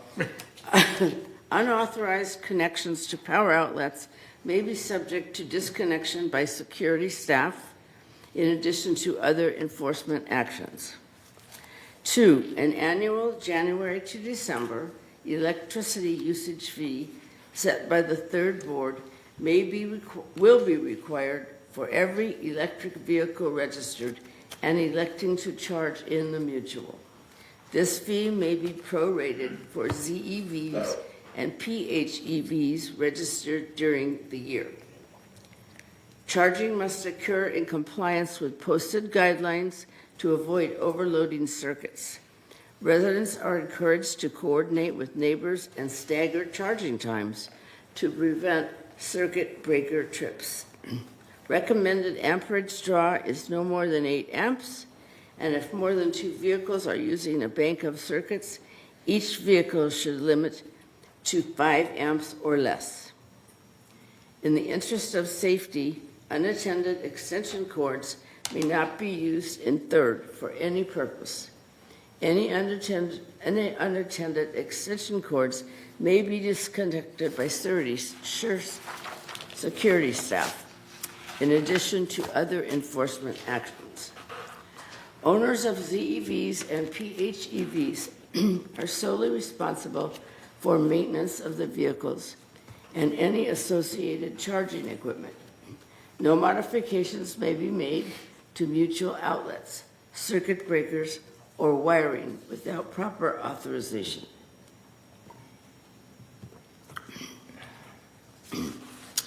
Owners seeking to use high voltage charging must comply with board-approved alteration standard section 44 and shall be required to apply for a permit and make necessary arrangements with the electrical service provider, currently SCE, for installation of a separate service panel and conduit and appropriate electrical outlet.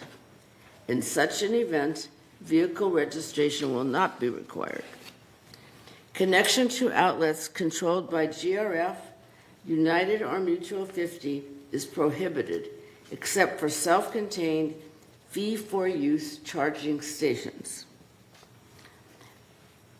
Connection to an outlet metered at any individual manner is prohibited without the controlling owner's express permission. Lastly, the decal is the property of Third Mutual and may be revoked upon expiration, withdrawal, or termination of the program, or non-compliance with these rules. Resolve further that Resolution 03-15-129, adopted on September 15, 2015 is hereby superseded and canceled. And resolve further that the officers and agents of this corporation are hereby authorized on behalf of the corporation to carry out the purpose of this resolution. Do I have a motion? So move. Second. Any discussion? Remember, these are going on 28 days, Yes. so we're going to revisit them after 28 days. All agreed? Say aye. Thank you. Next one, item D for electric golf cart.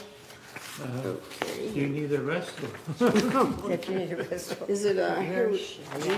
Yeah, we G. have.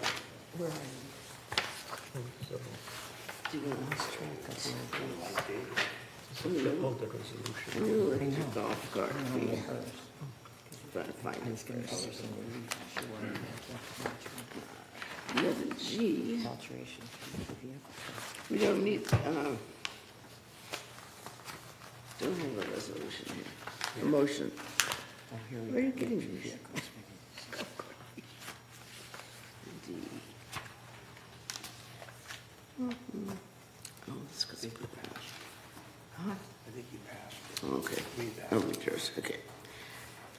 Resolution 0325XX, electric golf cart annual fee for use of a standard 120-volt outlet. Whereas, Laguna Hills Mutual currently permits residents to own and operate electric golf carts, which may be charged using mutual-owned 120-volt outlets in common areas. And whereas the existing annual golf cart fee of $155, last updated in 2015, no longer reflects the true cost of electricity borne for the mutual for the charging of these vehicles.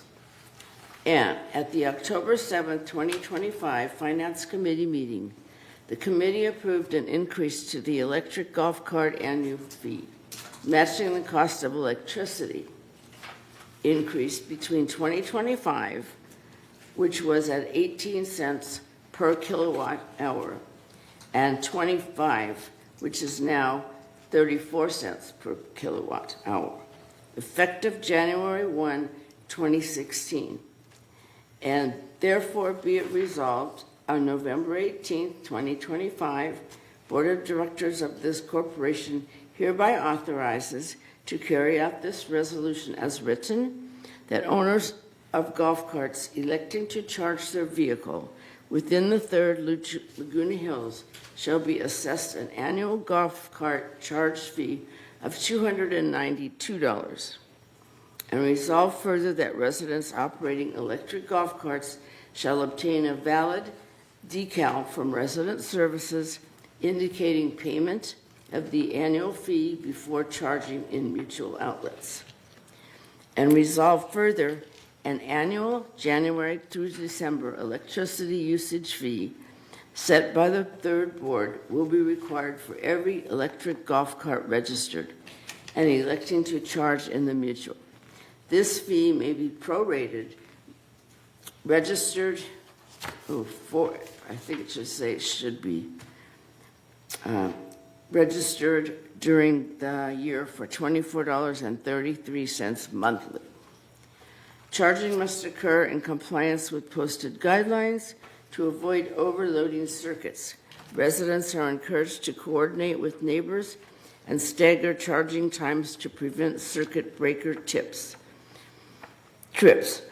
Recommended amperage draw is no more than 8 amps, and if 2 vehicles are using a bank of circuits, each vehicle should limit to 5 amps or less. Resolved further, owners are solely responsible for maintenance of the vehicles and any associated charging equipment. No modifications may be made to mutual outlets, circuit breakers, or wiring without proper authorization. Resolved further, owners seeking to use high voltage charging must comply with board-approved alteration standard section 44 and shall be required to apply for a permit and make necessary arrangements with the electrical service provider, currently SCE, for installation of a separate service panel and conduit and appropriate electrical outlet. In such an event, vehicle registration will not be required. Resolved further that Resolution 31542, adopted on April 21, 2015, is hereby superseded and canceled. And resolved further that the officers and agents of this corporation are hereby authorized on behalf of the corporation to carry out the purpose of this resolution. I have a motion. So moved. A second. First second. Thank you. Any discussion? If not, say aye. Thank you. Okay. Next one is entertain a motion to collect lien enforcement. What is it? I got it. G.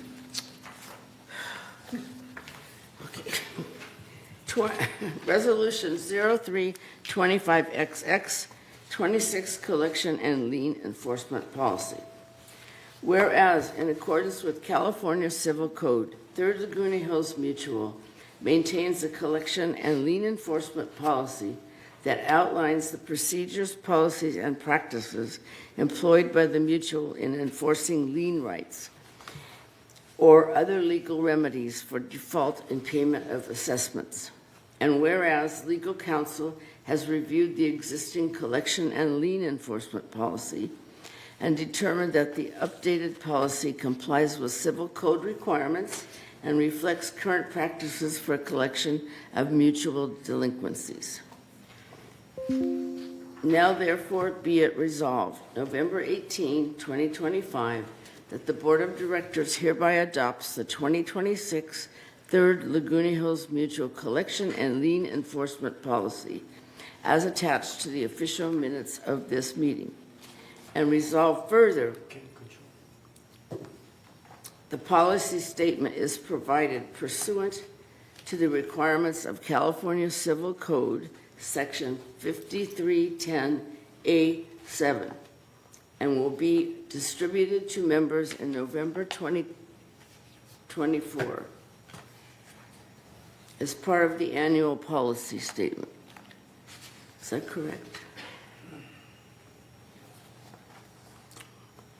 Resolve further that the officers and agents of this corporation are hereby resolved on behalf of the corporation to carry out this resolution. And this too is out for 28-day review. Thank you. Question before you vote. Sure. Going back to the second last paragraph, is November 2024 correct? And that was my question. Okay. It's part of the annual mailing for 2025. So when this comes before you for next month for the final approval, it will say 2025. Oh, okay. Because it gives them 28 days anyway. Okay. Any other question? Oh, what? I need a motion for to begin. Hey. Second, Donna. Any discussion? None. All good? Okay, thank you. The next three, F, G, and H, are variance requests. I suggest that we do one motion for all three of them, if the board agrees, or you want to read every one of them?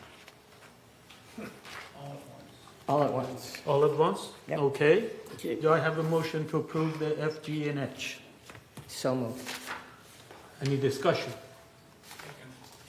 Thank you. All agree? Okay. Now we go to number I. Entertain a motion to fruit trees and vegetable policy. Oh, that's a new one. Here. Okay, I got it.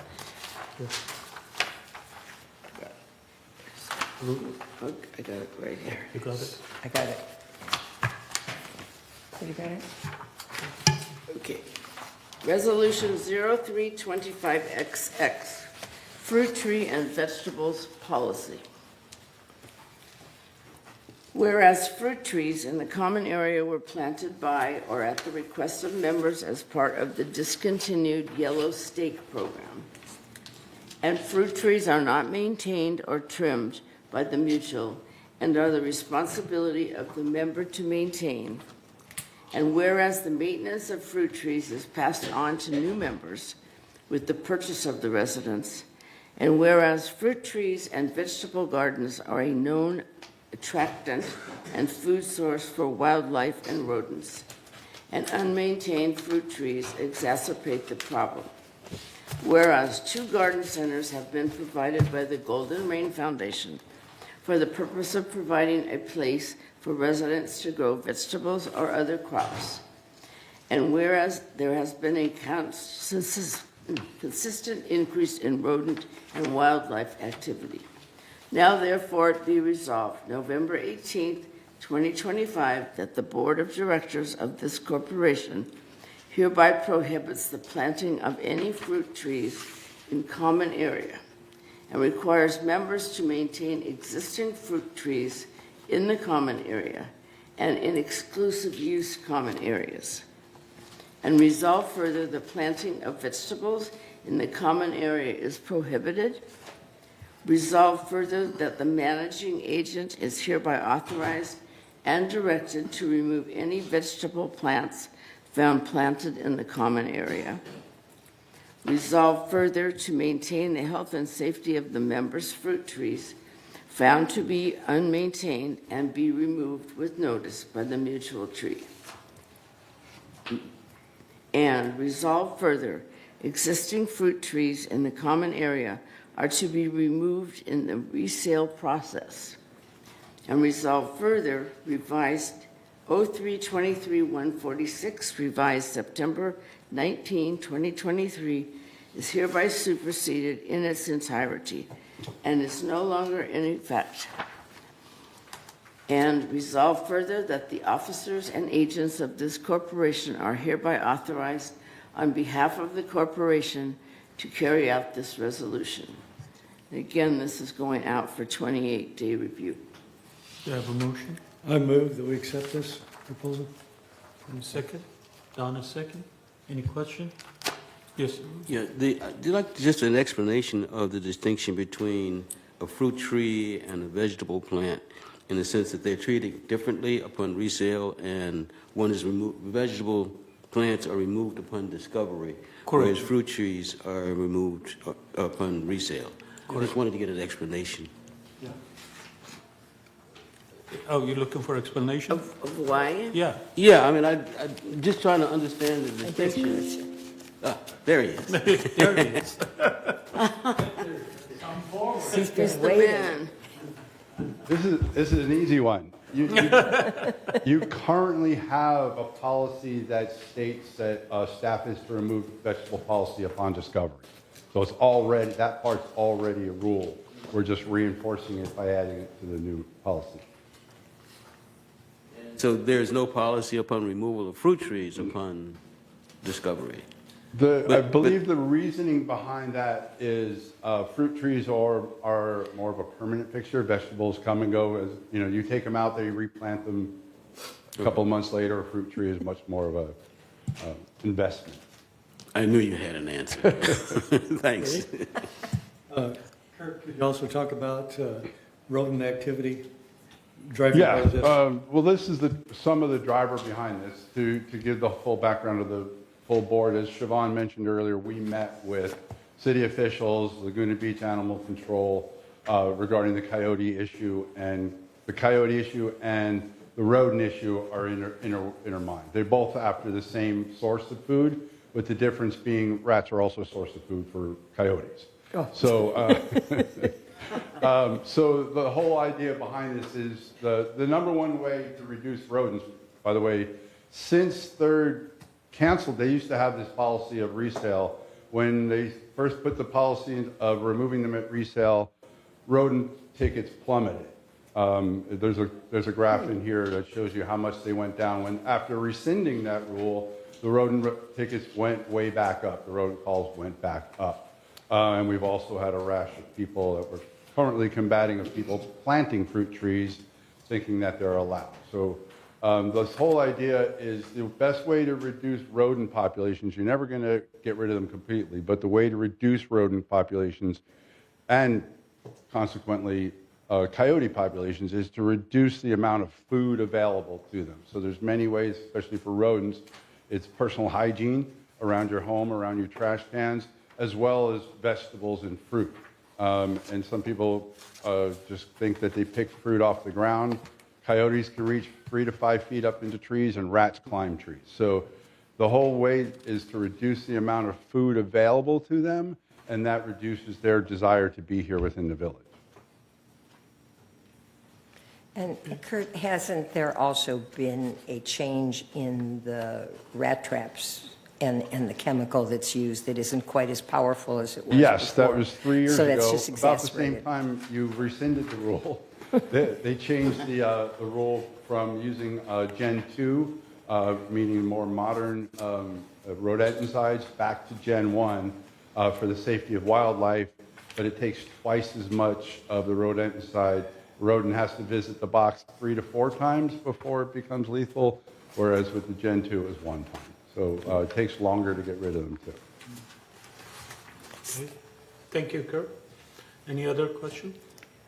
If not, any other comments? If I'll say aye, approve. Aye. Thank you. All right. Now we go to item number 12. Thank you, Madam President, Madam Secretary. Thank you. I elevated. Okay. Now we start with the Third Mutual Committee report. We start with Director Fox for the financial.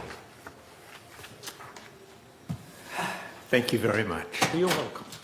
Anytime. Okay, so our Finance Committee met last on October 7th, 2025.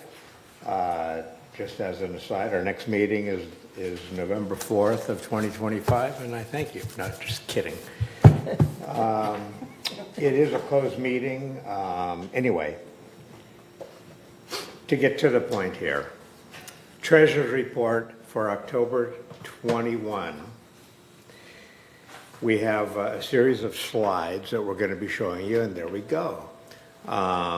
Okay, this first slide shows summary activity through August 31st of 2025, and we can see that the total revenue for third was right in the middle there, 32.9 million, as compared to expenses right below it, 30 million, resulting in a net revenue for the 8 months of 2.9 million.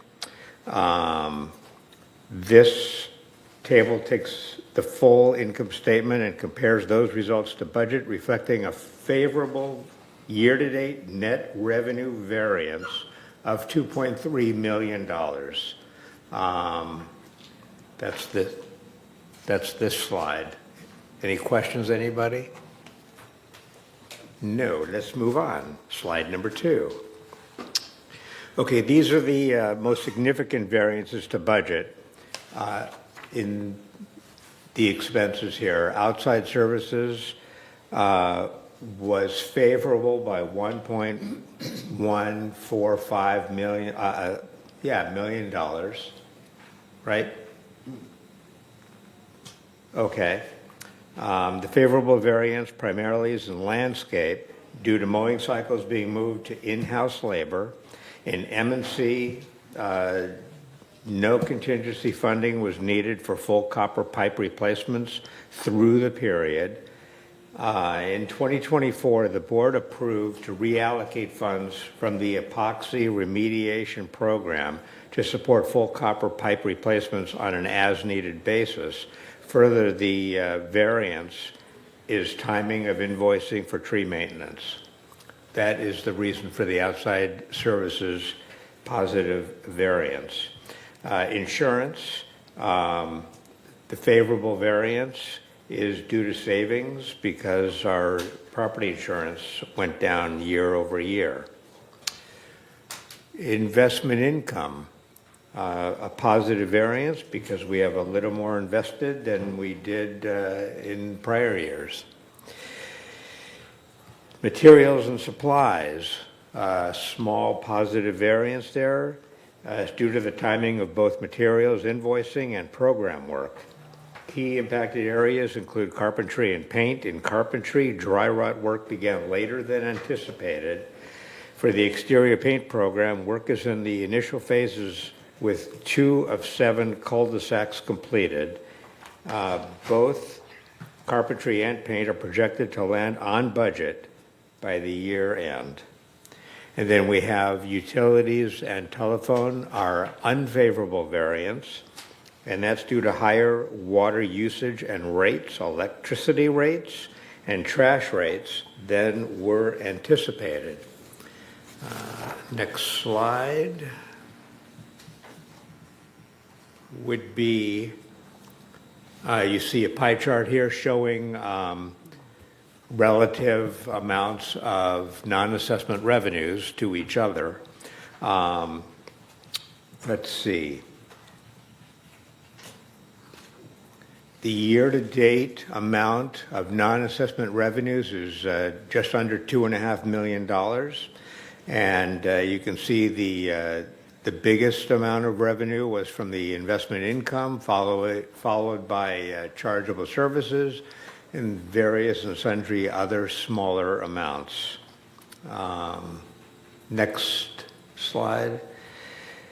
This pie chart, we see the expenses to date of $30 million by category, starting with the largest categories of employee compensation and related expenses, outside services, and then utilities, and then various and sundry other.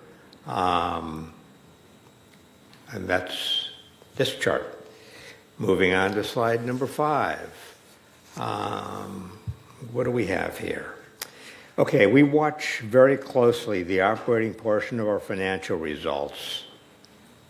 The operating fund shows a surplus of $933,000 through the reporting period.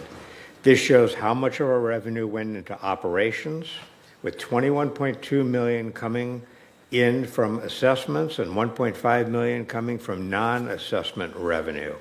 This is compared to operating expenditures of $21.8 million, not including any depreciation. Slide 6 would be the non-operating fund balances, and we show here the net activity for each of these funds as shown since the beginning of the year through the end of August.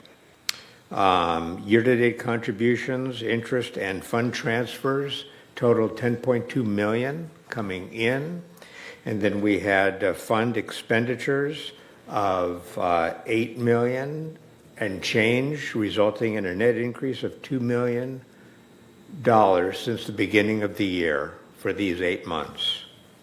Next slide would be the fund balances, Third Mutual. What do we got here? It's for your own edification. You can see relative 1 month to the year to the next. And you can see that the fourth bar is about $2 million less than the fifth bar. Has been a steady increase, which is a good thing to set aside money for future expenses, which we all know are coming. And next slide, the resale history. Okay, this one, it appears, and we'll get to this later, I guess, in the next, but I think the resales are down a little bit year over year. 4 units. I think there's another chart we're going to see, which is going to show that. As well as the selling. Well, we'll get to that later. Okay, anyway, this is just a chart that shows you what the resales are month to month for over the past 3 years. And you can make of it what you will. Yeah. Okay, that is, anybody have any questions or anything? Not that I have answers, but you can have all the questions you like. Okay, that's it. Yes, sir. Just a note, I know you mentioned in passing that the resales were down. Actually, they're up year to year, 246 to 250 in third. Well, we'll get to that in a second when we get to the monthly resale report. Oh, I thought you mentioned. The bar chart looks great. Looks Okay. like we're on the rise, but I don't know. We'll see. Any other comments, questions? Move on. Okay, moving on, the third Finance Committee report. Anything I have to give about that? Is that sufficient? No, there's nothing outstanding came out of our last committee meeting, just ongoing month-to-month transactions. I advise everybody who's watching or listening that they really should stop in at the Finance Committee, the open meeting when available, just to get some idea of where your money is going and why, when the discussion comes up, which it inevitably does every single year about raising dues, you need to know why. You need to ask the question, you live here, and it shouldn't be like a surprise every year when people say we're raising dues. You should know it's coming just by knowing what's going on in the village and what things are costing. Whatever it's costing you for your own personal life, the village is affected as well. So that's just my little 2 cents soapbox comment. What? Yeah, I was just going to say for anybody who might be listening that the January-February issue of The Breeze has a very nice chart that shows exactly where your monthly assessment is going by, is it landscape, is it water, utilities, et cetera, broken down. It also includes the breakdown for GRF because we pay one bill, but it's partialed out. So, and every single year it's the January-February issue. So if you hang on to that, you can kind of compare not just, it went up X amount, but where it went up and where your money is going. Yeah, thank you, Director. Yeah, I mean, when you get your electric bill and you notice that the rates have gone up personally in your home, well, it's going up for us too. So somebody's going to have to pay that, and that's going to be all of us. And we don't get a water bill that's in the monthly assessment. We don't get the water bill, that's the big which is surprise. correct. So it's kind of one of those hidden fees that we don't see. Okay, enough of that soapbox. Let's move on to resales and leasing reports and whatever that is. This is where I was making a comment about resale sales coming down a little bit. If you notice in the month of September, in the middle, it's a significant decrease in third sales here, year to year and also month to month. So that results in smaller income coming in to, I guess, GRF for their fee that they're collecting, right? But that's actually. But that's not us. No, and it's going to have to be looked at. Whatever. Okay. Other than that, it's not a lot to say here. Anyway, I think that's my report. Okay, thank you, Director Fox. Next is report of Architect Control and Standard Committee. Dr. Moon is not here. The Architect Control and Standard met on September 8th, and they discussed some variances for, a stair lift in the common area for the staircases, and they recommended for the approval that probably go to the board for that. That was the main item. Their next meeting is scheduled for October 13, 2025. Which I don't have a report for. So that's, a report that's supposed to be here, but is until September 8th was there. But anyway, the next meeting, I don't have that. Do you know what the next meeting is for that? For MNC? For the ACSC? architect control and standards. November 10th? November 10th November 10th. at Okay, because- 9:30 a.m. in the board. But the report that I have is from October 13th. Correct, yeah. Unfortunately, staff hasn't produced the updated minutes. Okay, thank you. And next one is maintenance and construction. Yours truly here. We met on October 6th, and we discussed some of the type of shingle materials, especially for terracotta color shingles that we're going to use for the roofing. We selected a little bit darker color to match the other type of roofing that we have in the community.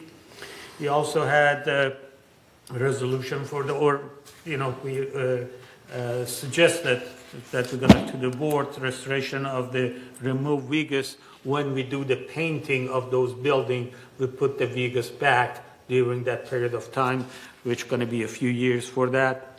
And there was a discussion of Gate 11 nuisance water seepage report, and they're still working on that, MNC. And the next meeting going to be November 3rd at 1:30 in the boardroom. The next report, the landscape, Director Parson. Okay, thank you. The last meeting was on September 4th. We covered the particulars in the October meeting, so I have nothing new to report at this time. Thank you. Next is water conservation, Director Ransosi. Yes, very special thanks to Dennis Cafferty, General Manager of El Toro Water District, for an excellent presentation at the beginning of our meeting on the future of water. And keeping that in mind, a week from Thursday, on October the 30th at 2 p.m., and it says the Elm Room, my understanding is it's been moved to here in the boardroom. And so you might want to check at the desk. If it looks like the boardroom's empty, you could sneak over to the Elm Room. We try to keep it on the main floor so there's no difficulty getting to the meeting. I urge people to come and participate because, as we heard in our monthly bills, we don't see the water bill. We kind of need to remind it. And so the committee is going to be working very hard on having some public service messages. We're going to work with TV6 to see if we can't have a panel discussion and possibly carve out Dennis Cafferty's presentation into a special showing because it was filmed. And so if we can do that and have some repeated things. But I urge any of you to please, consider coming to the October 30th meeting at 2 p.m. and again here in the boardroom. So for clarification, you guys are still in the Elm Room. You guys are still in the Elm Room. Okay, yesterday I got a thing from from staff saying it was here. Okay, So yeah. it's either here or there. No, and the Elm Room is right next door, and so the Elm Room is preferable because it's a smaller group and we usually have discussion, and it isn't always as easy to have discussion with the audience when the audience is out there and we're sitting up here. So, that's for a committee that is a different meeting. And someone was smiling, saying everybody's gone. I'm from the audience, but. And so it's either, as I say, she just said the boardroom yesterday. So we'll find out. Either way, we're flexible. And that's the report. And again, think about every time you turn the faucet on. We're also working, by the way, just for fun. There was a wonderful presentation done on Walter the water waster. He would kind of he would go bopping through the community and his conscience would be following him, and it was all filmed. And he would turn a faucet on and we would hear Walter. And so what we're going to do is work with TV6 and see if maybe we can't have a few of those, pull out each individual one and have those appear when they have a 30-second time spot or something, just to keep water conservation in the forefront of our minds. And that's it. Okay. Thank you, Director Husek. The next report is resident policy and compliance. The committee met on September 23rd. They discussed a few items, such as the financial qualification policy for purchasing 1, 2, or 3 units in the in the community, and A recommendation is being sent to the as a financial qualification to the finance also for consideration. Also discuss the vehicle traffic parking rules and the resolution of GRF bylaws amendment. Those are the items that we discussed. The next meeting is scheduled for October 28th in the boardroom. Next report is for the Garden Villas. Mr. Yoon is not here, and they met on July 16, according to what I have, and the next meeting is scheduled for October 29. Now we go to the GRF committee highlights. First one is the community activity, Director Fox. Thank you. The meeting actually was unremarkable. Nothing was really accomplished, and anything of consequence was tabled to the future. And that's my report. Thank you. Next meeting is December 11th at 1:30 in the boardroom. Okay. Since you're on the roll, the next one I'm cooking is here. Laguna Wood Village traffic hearing. Traffic hearings, we threw them all in the brig, and they should be getting out short. I'm just kidding. Nothing out of the ordinary. We just conducted business as usual, and that's my report. Okay. The next one, Disaster Preparedness Task Force, Director Parson. Yes, last meeting we had an interesting speaker, Captain Jack Ackerman, came and spoke to us. He's our representative to the Orange County Police Department. He went over many different things as to how coordination is going to be met between us, the city, and Orange County, and what to look for in certain disasters. So we thought that was very good.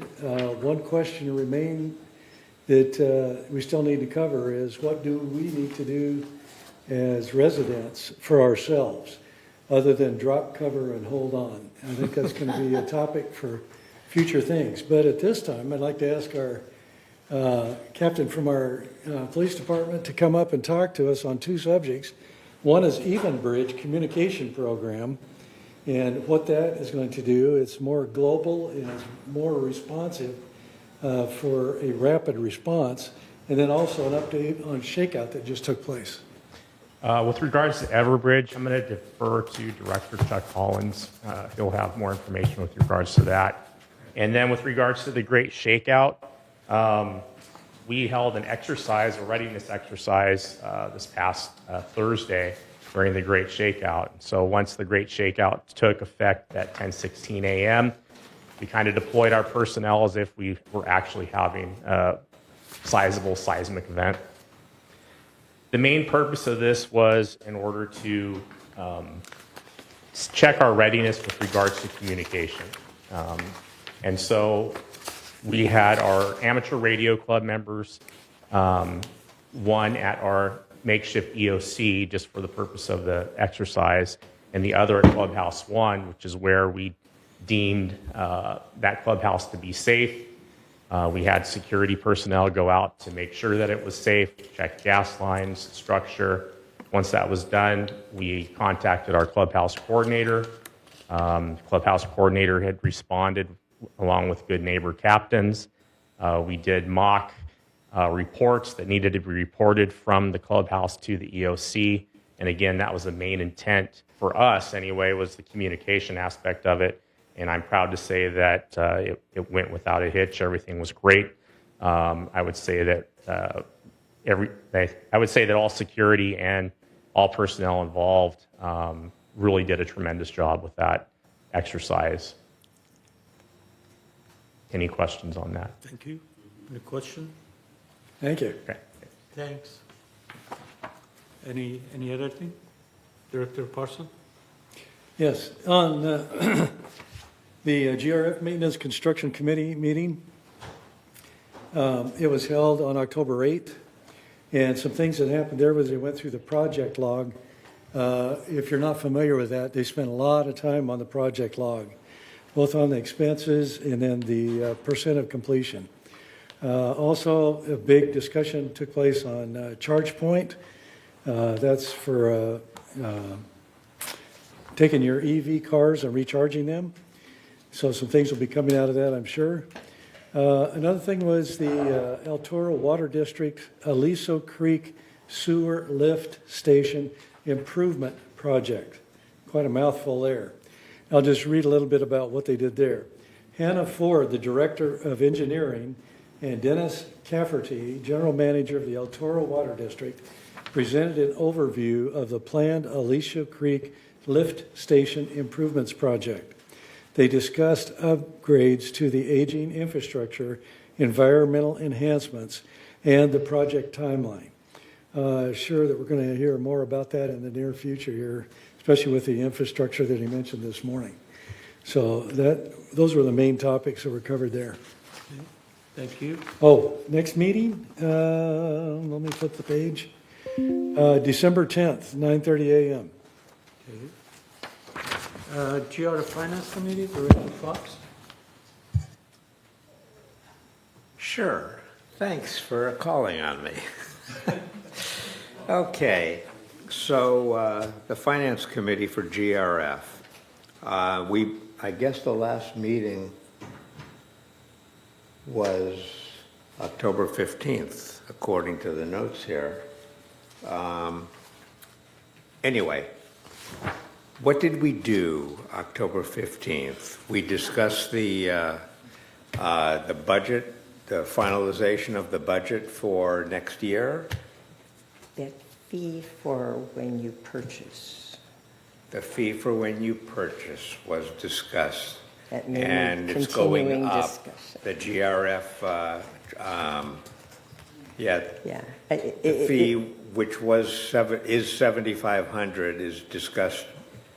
We were discussing a raise to, I'm not sure what we decided, actually. Actually, I think that may have to be opened up again. Because. I'm not sure that we made a final decision. Well, we sort of did, but it was at the end and everyone was tired. And there was a suggestion, let's do it this way, and it sounded really good till we calculated the numbers. Which was and- ridiculous. Which didn't sound so good. The initial conversation was an increase from 7,500 to 10,000, which is still a lot. But then part of the conversation filtered into a flat percentage of the purchase price, which is ridiculous in my opinion. And I believe technically, according to the regulations and the trust, this is shared. And so everybody, whether you live in a very small unit or one of the biggest single-family unattached houses, your use of the facilities is exactly the same. In English, what that means, if you spend $2 million on a house and you pay 2% for your fee, you're not getting more for your money than if you spent $500,000 and paid 2% fee. Yeah, so that's something that will be important to keep an eye on. And that's the reason for the discussion now. It's going to be important in the Right. next Finance Committee meeting. It should be brought up again because it's really kind of a violation of the principle of the trust.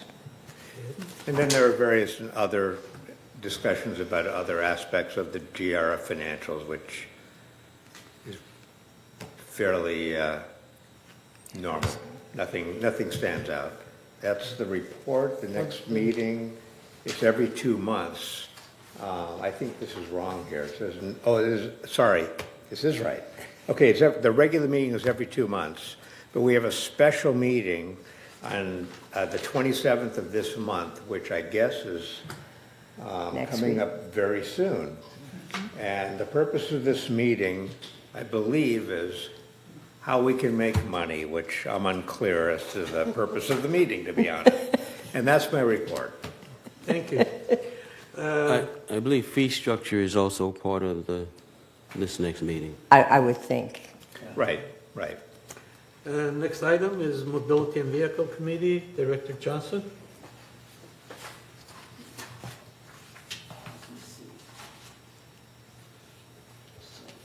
Our last meeting was in August. We haven't had a meeting since. The next meeting is scheduled for Do you have that, Paul? Next mobility meeting's on November 5th. Okay. Okay.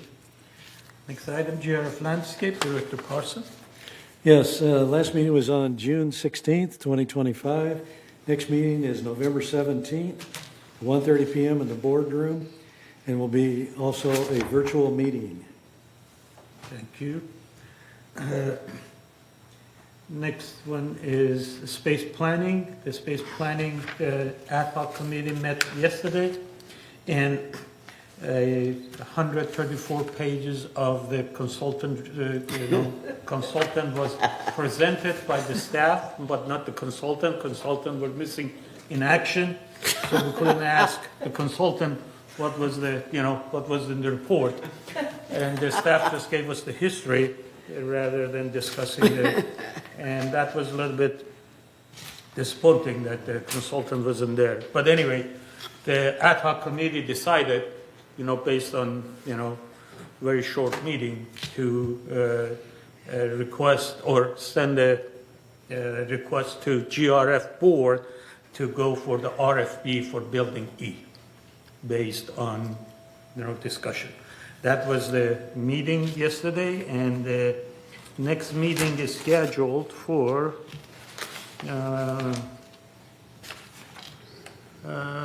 is TBD, because we don't know if this ad hoc committee going to continue or not, based on what's happening there. All righty. The next is Information Technology Committee, Director Hopkins.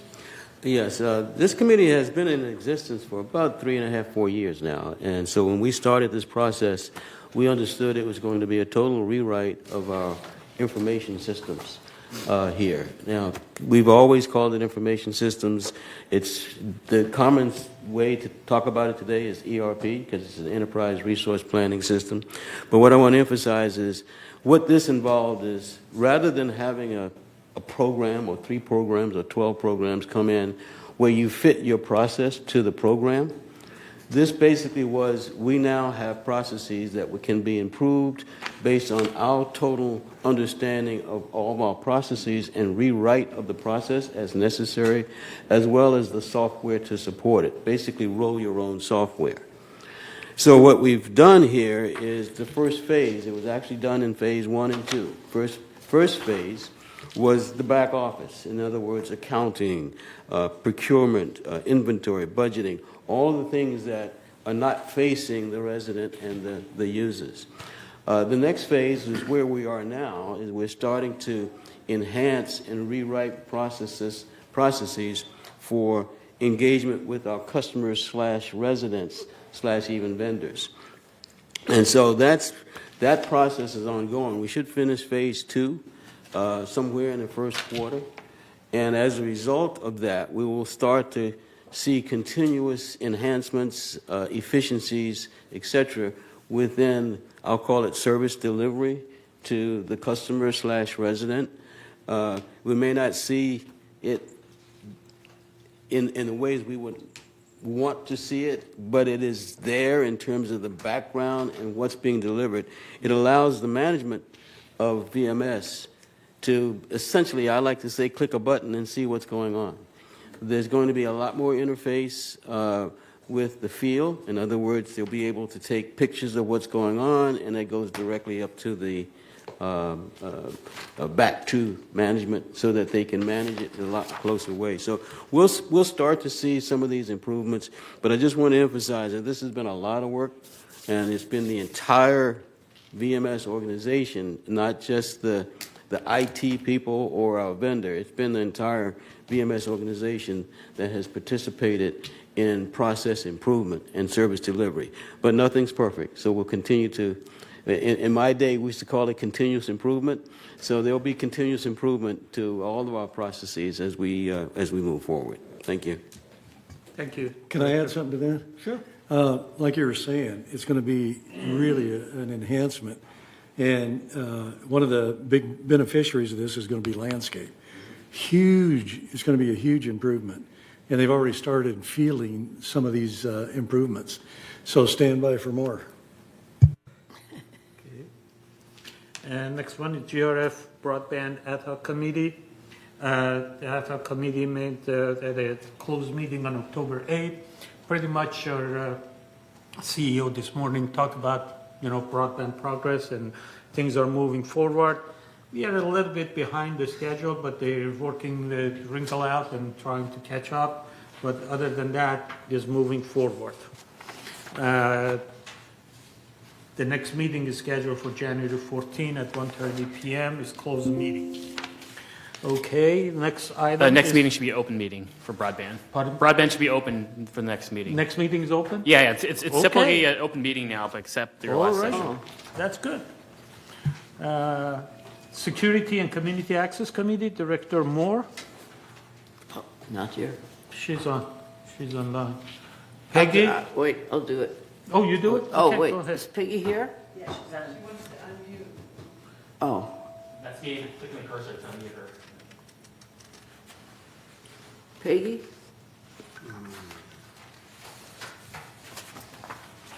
Doesn't look like she's responding to my request. Yeah, If someone go else ahead. wants to jump on and do it. Go ahead, Okay. Director Johnson. So, the meeting was held, recently. Anyway, the most popular, common thing that came up is that we need a policy for our welfare checks, that residents don't feel that we're doing a very good job at welfare, so we've charged security to come up with a proposal, a way to better handle it. And I'm going to talk to social services after this meeting too, about the number of calls they get, because we didn't get that information. How many people are actually called for welfare checks? They went over statistics of violations for a number of things. The main one for traffic, of course, is we've all experienced people don't stop at stop signs. They said 35% of the traffic violations are for people that don't stop.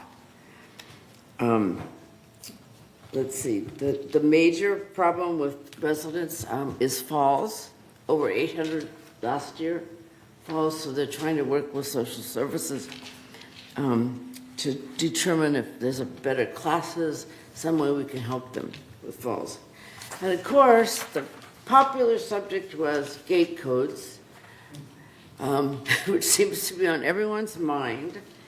If anyone's interested, and I'm sure you are, tomorrow is the next meeting at 1:30, and I've heard that there's going to be a lot of people show up because they took out a full-page ad in the Globe to fight automated gates, which I am not in favor of, and I don't believe the board is either, but Yeah, I they believe have that was quite a discussed at the crowd. last GRF meeting. What? That was discussed at the last GRF meeting. They removed Yeah, this removed is it already. Yeah. And so it might be an exciting meeting if you want something to do tomorrow afternoon at 1:30 in this room. Okay. And just to clarify, the automatic gates is unmanned. Yes. And I think that's, our gates That's right the now are issue. sort of automatic. You pull up and when Right. they work, they open. But Right. the real issue isn't whether or not they work automatically, but whether or not there's an attendant at Right, them. and that's the that issue. is what people are concerned, or are expressing concern about. And- Okay, yes. And I think this issue shows the value of the process that should be followed. I believe this item was inserted as a financial item in the budget at one of the last moments, instead of having a review and discussion at committee, et cetera, Yeah. and be part of a recommendation. So even though obviously the recommendation, if you will, or the budgetary item is not, most people are not in favor of it, if it had followed the process, we never would have had this outcry. And so process is important. Yeah, when you put the cart before the horse and the idea, then you start allocating money, yes. And just to add to the automated gate discussion, there is no current project that staff is working on. Yeah. So it's just like a line item, as Director Hopkins mentioned, that was part of the budget process, and I believe GRF has changed direction on Yeah. that as well. Yeah, because usually we don't have idea and then budget for ideas. Usually you have project that we do allocate money for, but right now, we have idea, then we allocate money. It doesn't make sense. Anyway, but that's somebody else's problem. Okay, number No, 14, it's our future agenda items. Is there any other items you want to add to the future agenda? I think we can take all of those off because we covered them today. Yeah, these are still on there because they're on 28 days, so we. Okay. Unless come up to 28 days, you cannot take them off. Okay, no more? None? Okay, now we go to director's comment. I start with Mr. Hopkins. Is it correct? It's partial. Yes, just a final comment here. I don't know if you people have heard about the Urban Forest Management Plan. It was adopted in 2023. A lot of people didn't know about it. Staff has been working with it, and we wondered where they were coming from. Now the committee members have a copy of that plan, as well as available plants that are in the nursery. So I hope to have a working group meeting with our landscape folks to plot a plan from now on. But that plan is very exhaustive, very, very good. I read it at home over the weekend, and I stood up and I said, finally, I have something that's really good. And it's fantastic. It's online too if you want to read it. Yeah, I agree. I have a copy. Looks good. Director Park? Director No, Robles? and just to add on to the urban forest plan, it's when a tree is removed, when the community was first developed, some trees were put in that weren't native trees. There were trees that are water hungry, trees that kind of grow and grow and grow. and so this plan is when a tree is removed, there is a plan for what it gets replaced with. But we also don't do our replacements till fall because that's when we're likely to have cooler weather and rain. So sometimes people see a tree is removed and they say, wait a minute, they removed my tree and nothing was put back. It won't be put back till the fall. But bringing that urban forest plan forward, it's really wonderful, and it's something that is to go on for years long after this board is not part of the board anymore. They just keep going. Thank you, Don. Yeah. Director? Very good meeting. Good job. Thank you. Director Fox? Yeah, excellent job. You should take To it the up coup d'etat? as an occupation. Opportunity. Anything for Paul? Anybody from the peanut gallery? Okay, well, if no other items, we recess this session and we go to closed session at 12:30. This is recess. Very good.